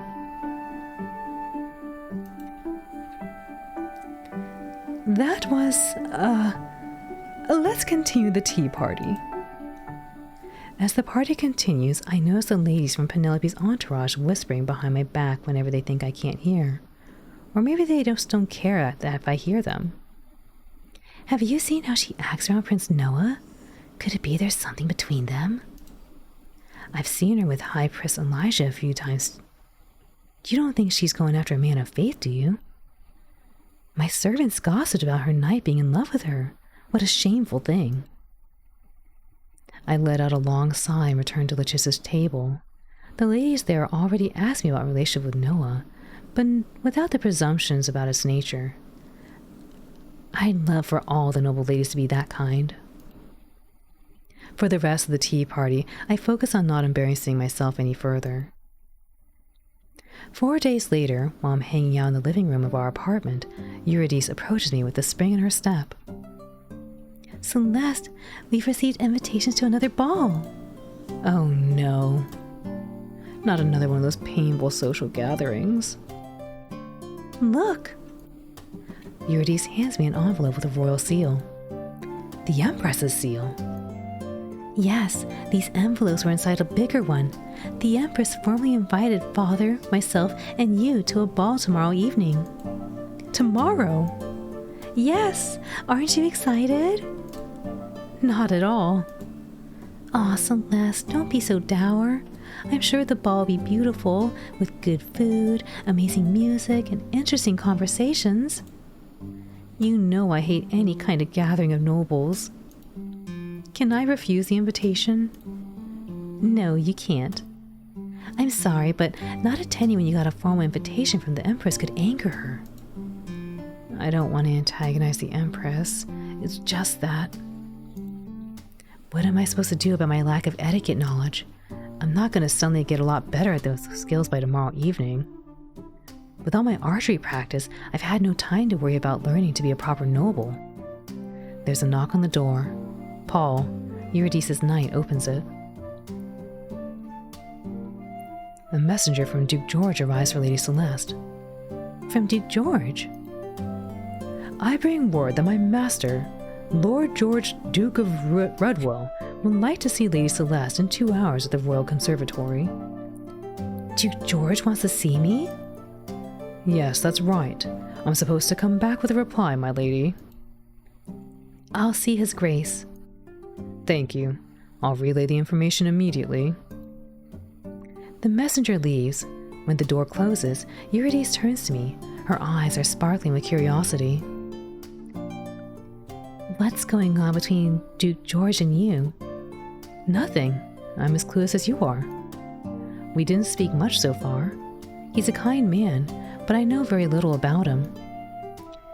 Duke George? Kind?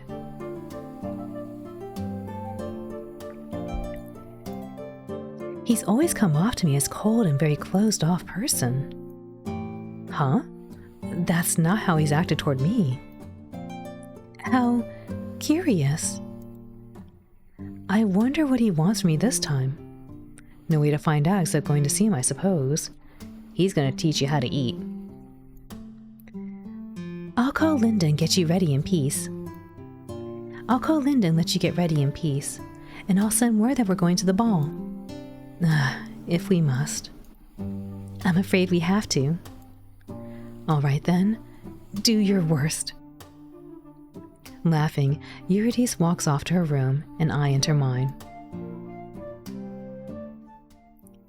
Linda spends the next 2 hours getting me ready to meet Duke George. It's almost like preparing for a ball, considering I've been summoned by someone so important. All the while, I continue to wonder why George wants to see me. When I arrive at the conservatory, I'm in awe of the splendor of the large glass building. Plants I've only seen in books on the kingdom of Durandal fill out from the greenhouse alongside nature from the Lokari Empire. In the middle of the room, a table is laden with food of all kinds. George stands in front of it with a kind smile on his lips. Welcome, Lady Celeste. Your Grace? What is the occasion? I take another good look around. There's enough food for a party. Where's everyone else?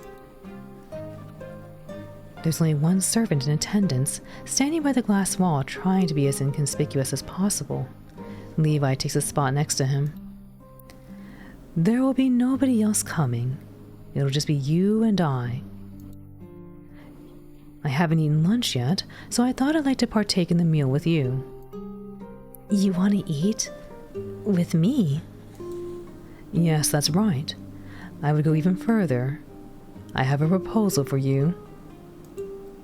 I'd like to offer you a private etiquette lesson. You... what? I noticed your lack of proper table manners during the last ball. I can't fix your lack of knowledge in one setting, but I'd at least like to help prevent you from getting embarrassed in front of the court. But why do you want to help me? Perhaps I have an interest in you and would like you to feel better about your skin, and would like you to feel better in your skin as a noble lady. An interest? What kind of interest? Nothing suspicious, I assure you. Now, will you accept my offer of help? George is offering me exactly what I need right now. With tomorrow's ball coming up, I'm already stressed out about my guaranteed poor performance at the table. If he can help me feel more at ease during the ball, maybe I'll actually be able to tolerate the social gathering.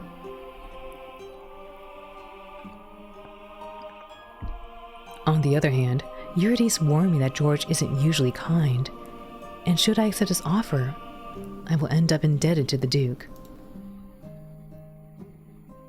I think we want to accept it. Let's learn. All right, I accept your kindness. Good. Have a seat, please. He pulls out a chair for me. I sit down at the table and give the food a good look. I notice George glancing at my hands. The first matter to address is that you should remove your gloves when eating. Is that so? I didn't know. Yes, it's impolite to partake in an official meal with gloves on. George also takes off his gloves. What is it? No, nothing. Please continue. When it comes to how much you should want to eat, you should neither eat too much nor too little. At the last ball, you nibbled on your food. Such behavior is impolite towards the host. Not just towards the people who prepare the meal, but... In the case of an official ball organized by the Empress, it's impolite towards her as well, yes. Oh no, It's okay. As long as you're willing to learn, I'll teach you what you need to know. Okay. This part you already do correctly. When you eat, you should bring the fork or spoon to your mouth instead of lowering your head towards the food. Now then, ask the exact posture you should hold during the meal. May I? Yes. George adjusts my back and my arms gently to show me how to sit. Like this. All right, I understand. Now, what's the correct spoon for the soup? He gestures to the table where far too many utensils for one meal are laid out. I extend my hand to take the biggest spoon. No, that's not right. It's not? You should eat with this small spoon. Now, which is the correct fork for the salad? I hesitate only for a moment before grabbing the fork Penelope approved of last time. That's incorrect as well. But Duchess Penelope played a trick on you. No. It's unfortunately true. Don't be disheartened. Let's continue. Yes, let's see what else there is to learn. Good night, AVB. Thank you for hanging out. Get some good rest. Sweet dreams. As we review more and more of the rules of the Empire's table manners, I start to relax, and so does George. Eventually, we finish the whole meal in the correct way. I watched George eat and copied his movements as best I could. And those are all the basics you need to know. If you review everything I taught you as soon as you return to your family's guest apartment, you should be able to recall most of the lesson for tomorrow. Thank you so much. I'm really grateful for your help. I can't have the Saintess, one of the most important people in the Lokari Empire, be belittled for not being a proper noble.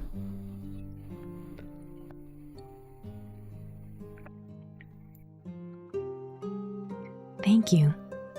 More importantly, I don't want you to panic again. You noticed?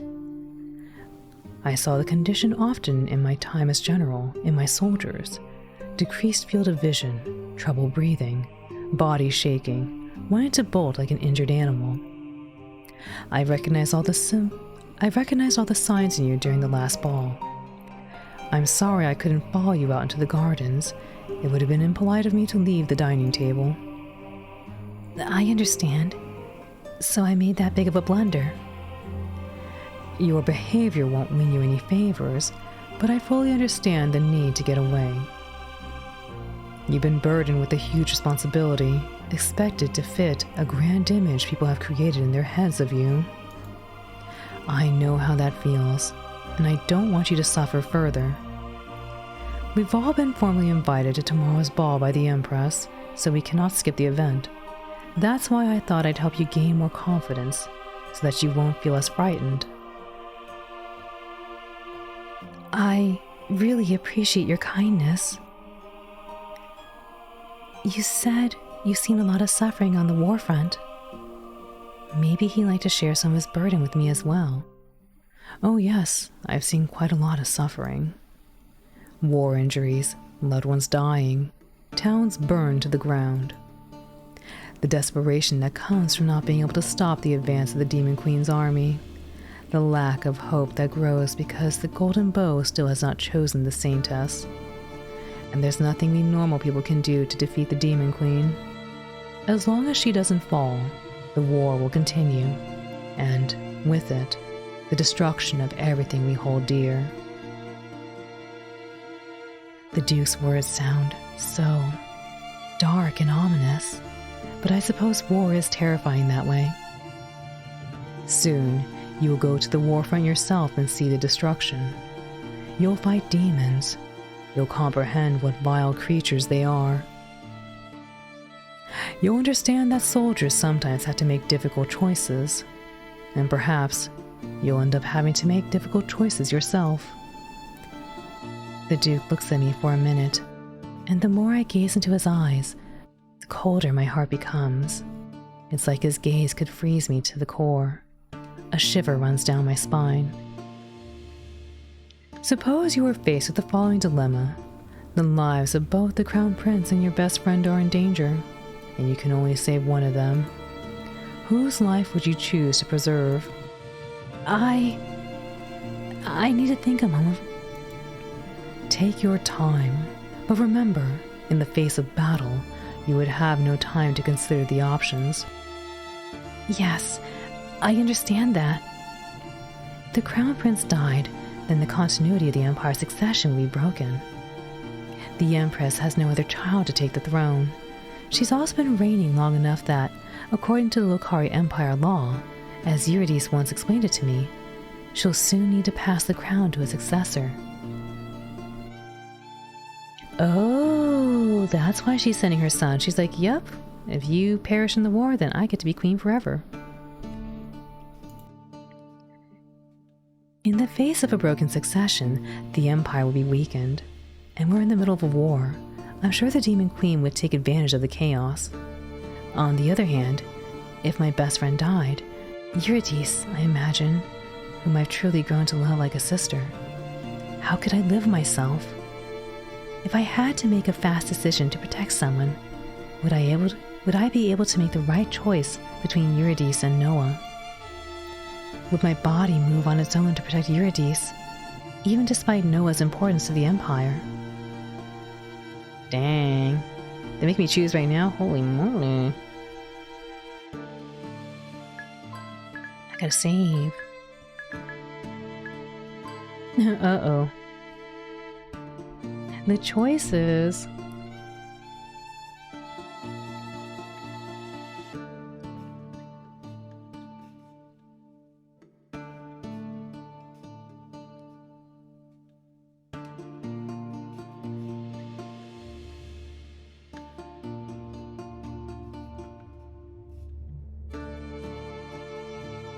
I feel like I'd probably pick my friend until they tell me no, the Crown Prince, and then I go pick the Crown Prince. Thank you.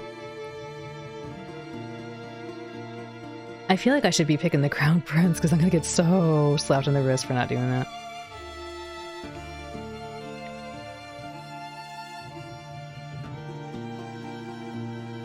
Knowing her, though, she'd probably say I'd pick my friend. I would pick my friend. At the end of the day, I couldn't live in a world where I don't protect the ones I love. Even if it became a world where the Demon Queen and the war no longer existed, I wouldn't want to live in it without my friends.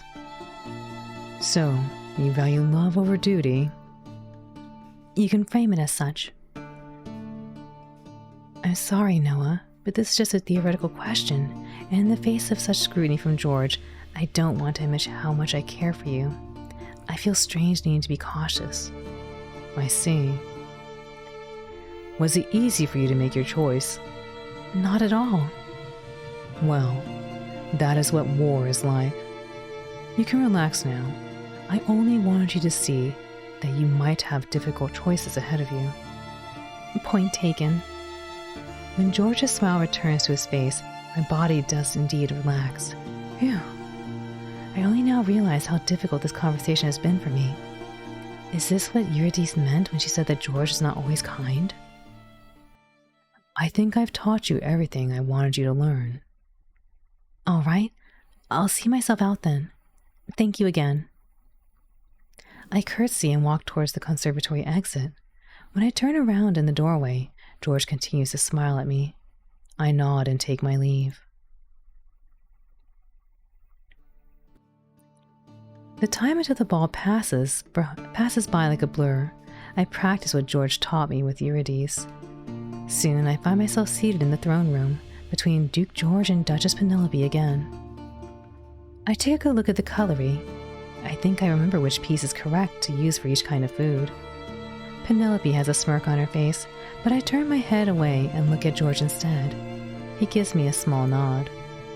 The Empress starts the dinner, and I take small bites of the food on my plate.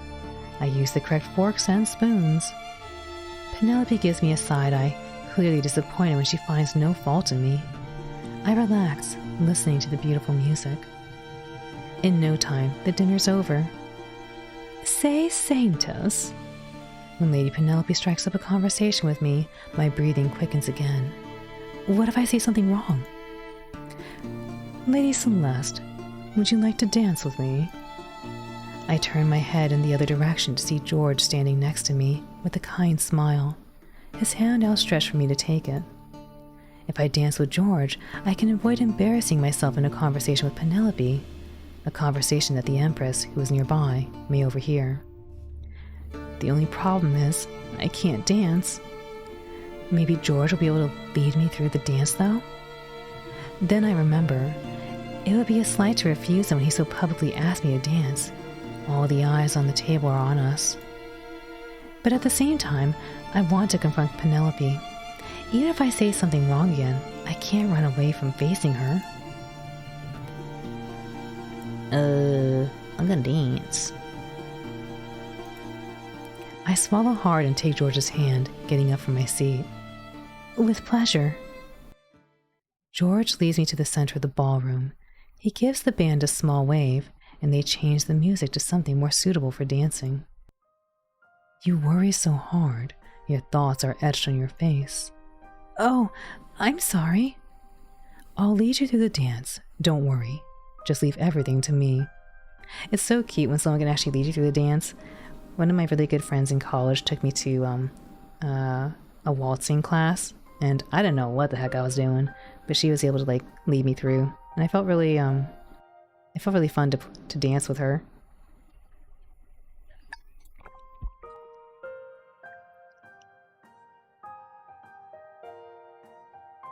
Check out this picture. We take a starting position, and George gently moves me through the dance. I follow his lead. The motions are repetitive enough that I find myself relaxing. I wanted to talk to you again. In the privacy of dancing, I can ask you more than I could at the table. You want to talk to me? Yes, I do. First, I'd like to praise you for your etiquette skills. They have improved tremendously. Oh boy, we're getting praised for our etiquette skills. Thank you for teaching us. You still lack confidence, but you didn't make any obvious mistakes tonight. Nothing any other noble at the table could scorn you for. I'm glad. You still need to improve the way you converse with nobles, but that'll be more of a process to master if you want to put effort into acquiring the skill. Good communication isn't something you learn overnight, after all. Is this guy a love interest? Because he sure does seem like one. I I understand. I really... Yes? What is it? I'd like to thank you from the bottom of my heart. It's because of you that I got through the meal without embarrassing myself. You didn't need to help, but you did. You're the kindest person I know. He's like, me kind? I'm a war. I'm a war hero. The song ends at that moment. George bows to me, takes my hand, and guides me gently back to the table. When I sit down, he leaves to take another lady to dance. The rest of the ball passes by uneventfully. I strike up conversations with some noble lords and ladies, and thankfully manage not to embarrass myself further. Eventually, I redirect my attention to practicing horseback riding. Let me come with you. I'm sorry, Levi. Horseback riding is a skill that Celeste knew well, so I need to practice it alone. If you saw me struggle to ride a horse, you would figure out quickly something's off about me. And in 2 weeks' time, I will have to be in the saddle daily once we head out to face the Demon Queen. I need to figure out how to keep myself on a horse like a confident rider. It's strange enough that I'm leading the horse out of the training grounds instead of riding the animal out of the stables. I don't want anybody to see how I'll struggle with mounting the animal. On the other hand, if Levi helps me practice horseback riding, I'll learn it much more quickly, which would be a tremendous benefit. I'll just need to convince him that I've forgotten how to ride. We should get his help. Actually, all right. Please come with me, Levi. But I'm not sure I remember how to ride very well. What? Why? It must be the shock of being chosen by the Golden Bow, or maybe it's this horse, or the fact that I'll be traveling in my Saintess clothing, which means I'll have to learn to ride side saddle now. I don't feel very confident in my skills. Could you help me mount the horse? Okay. Levi shakes his head but gently lifts me up to put me on the horse's saddle. My legs don't cooperate, unfortunately, and I kick the side of the horse, my weight lifting more towards Levi. Oof. Oof. Levi stumbles, and I hold on to him more, afraid that we'll both tumble over. And we do. Ah! Levi falls to the ground. I land on top of him, my face against his chest. Eh? You've only ridden the horse the normal way before, but I thought side saddle can't really be that bad. I'm so sorry. No, it's okay. I'm sorry. I'm getting off you right now. You don't have to rush. I scramble off of Levi as quickly as I can and stand on my feet. Levi gets up from the ground as well. Can we try again? Of course. Levi helps me up onto the horse again, and this time we successfully get me mounted. I wonder why it's only voiced sometimes. I could see it being like a cost constraint thing. I could see like it probably costs a lot to like get it all voiced, and then also a space thing too, like more space to download.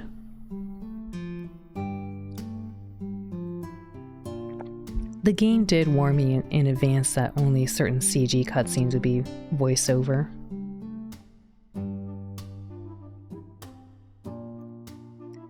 I don't feel very secure up here. You'll get used to it, I suppose. Let me grab another horse and we'll go outside Soulless through the western gate. There are only fields out there, so we'll have enough space to let the horses run freely. Sounds like a good plan. Levi ends up leading my horse, holding the reins of both our mounts. We practice all day, and I learn mounting and dismounting under his tutelage. By the time we're done, I feel worn out, but the next day we go at it again. After 2 more days of practice, I slowly learn to ride the horse. Levi looks confused about having to teach me so many basics of riding again. I catch him staring at me whenever I fumble. Will he figure out I'm not who everyone thinks I am? The anxiety of that possibility causes me to make even more mistakes. My 2 weeks of practice only are interrupted with another trip to Eastern Soulless with Elijah. For the visits to the slums, I again take Levi with me. There are more patients in the field hospital today. The war front started moving towards Solus a month ago. The refugees from Barwood, the town that was swallowed by the marching demon horde, recently arrived in Solus. Luckily, many managed to escape death. They marched towards the capital on foot for weeks before finally reaching safety. They arrived hungry and in dire need of medical help for festering wounds, barely patched up by the few priests who survived the attack. They were met with the sight of Solus beyond the wall. The truth of the environment they would have to live in from now on hit their resolve hard. Is there anything I can do to raise their spirits?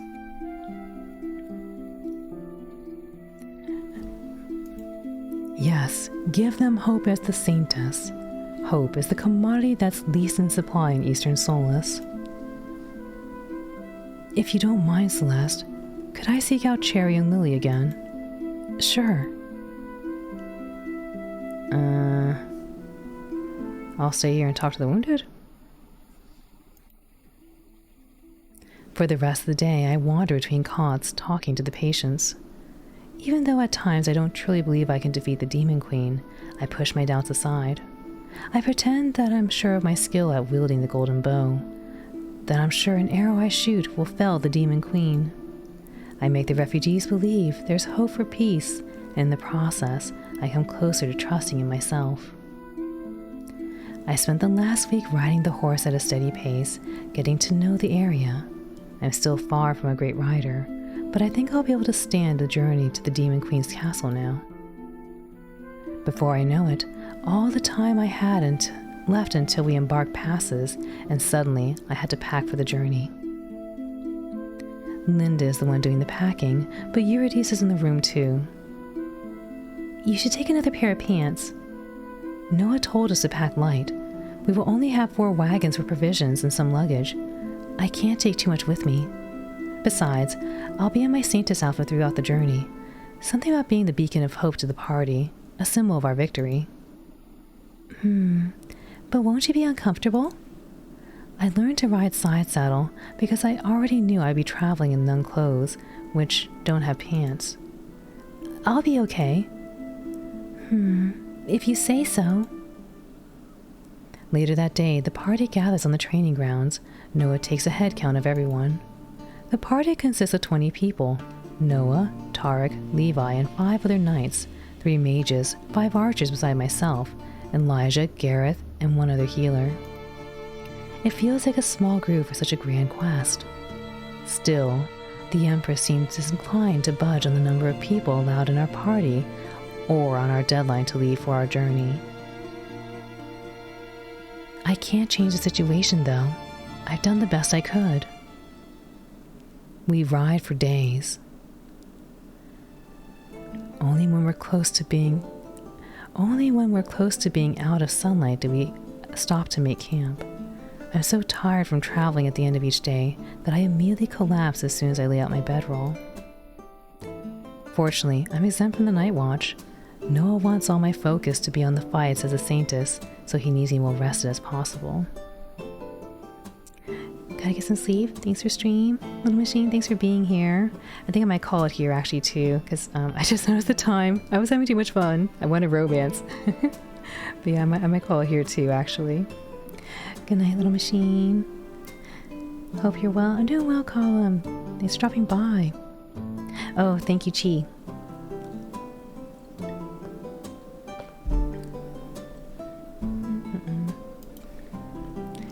Let me type.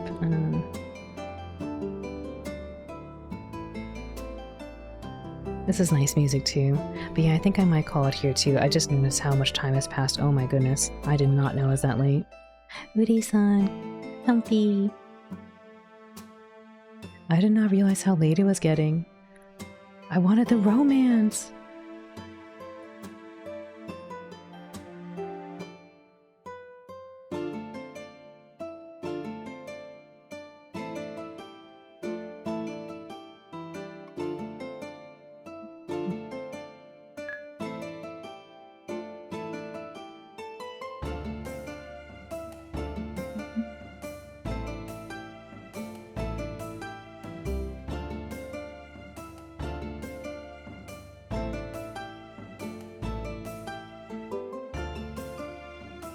I like this music here too. Here, let me save really quick before I forget. There we go. Gee, I have no idea when the CM is over, so if you could let me know, that'd be good. And I'll say goodnight to everybody.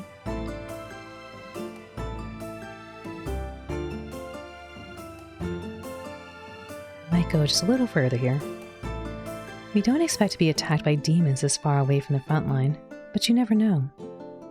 The demon who attacked me at the Dakaris mansion wasn't supposed to be that close to the capital either. See, I'm good? Okay, thank you, T. Alright folks, I think we are going to call it here for the evening, but I want to say thank you all for hanging out with me today. I had a bunch of fun, I hope you did too. This will conclude our special stream event of showcasing the hidden gems from the Otome game celebration. And there's a lot of really cool stuff here. I'm really invested in this particular story too.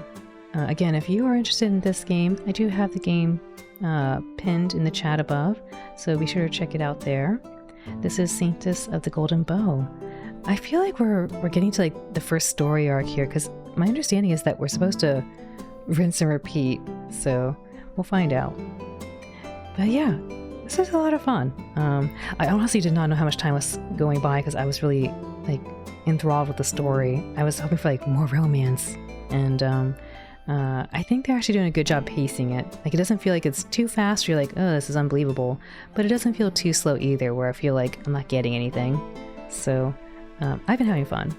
Maybe we'll pick this one up a little bit later on again. Later on today we'll be doing some more, I think, RPGs, so a little showcase of that. Look forward to that. But yeah, let me take a little quick peek, see if anyone's on. Uri-san, love, arigatou gozaimasu.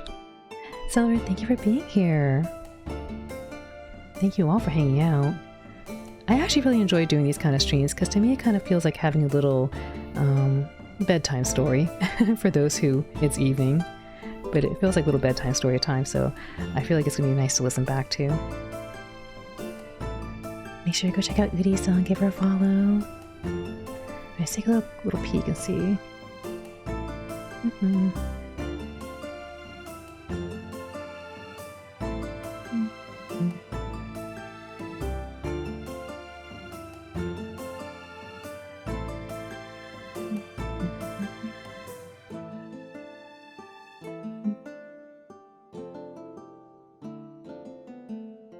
Let me see if I can go here.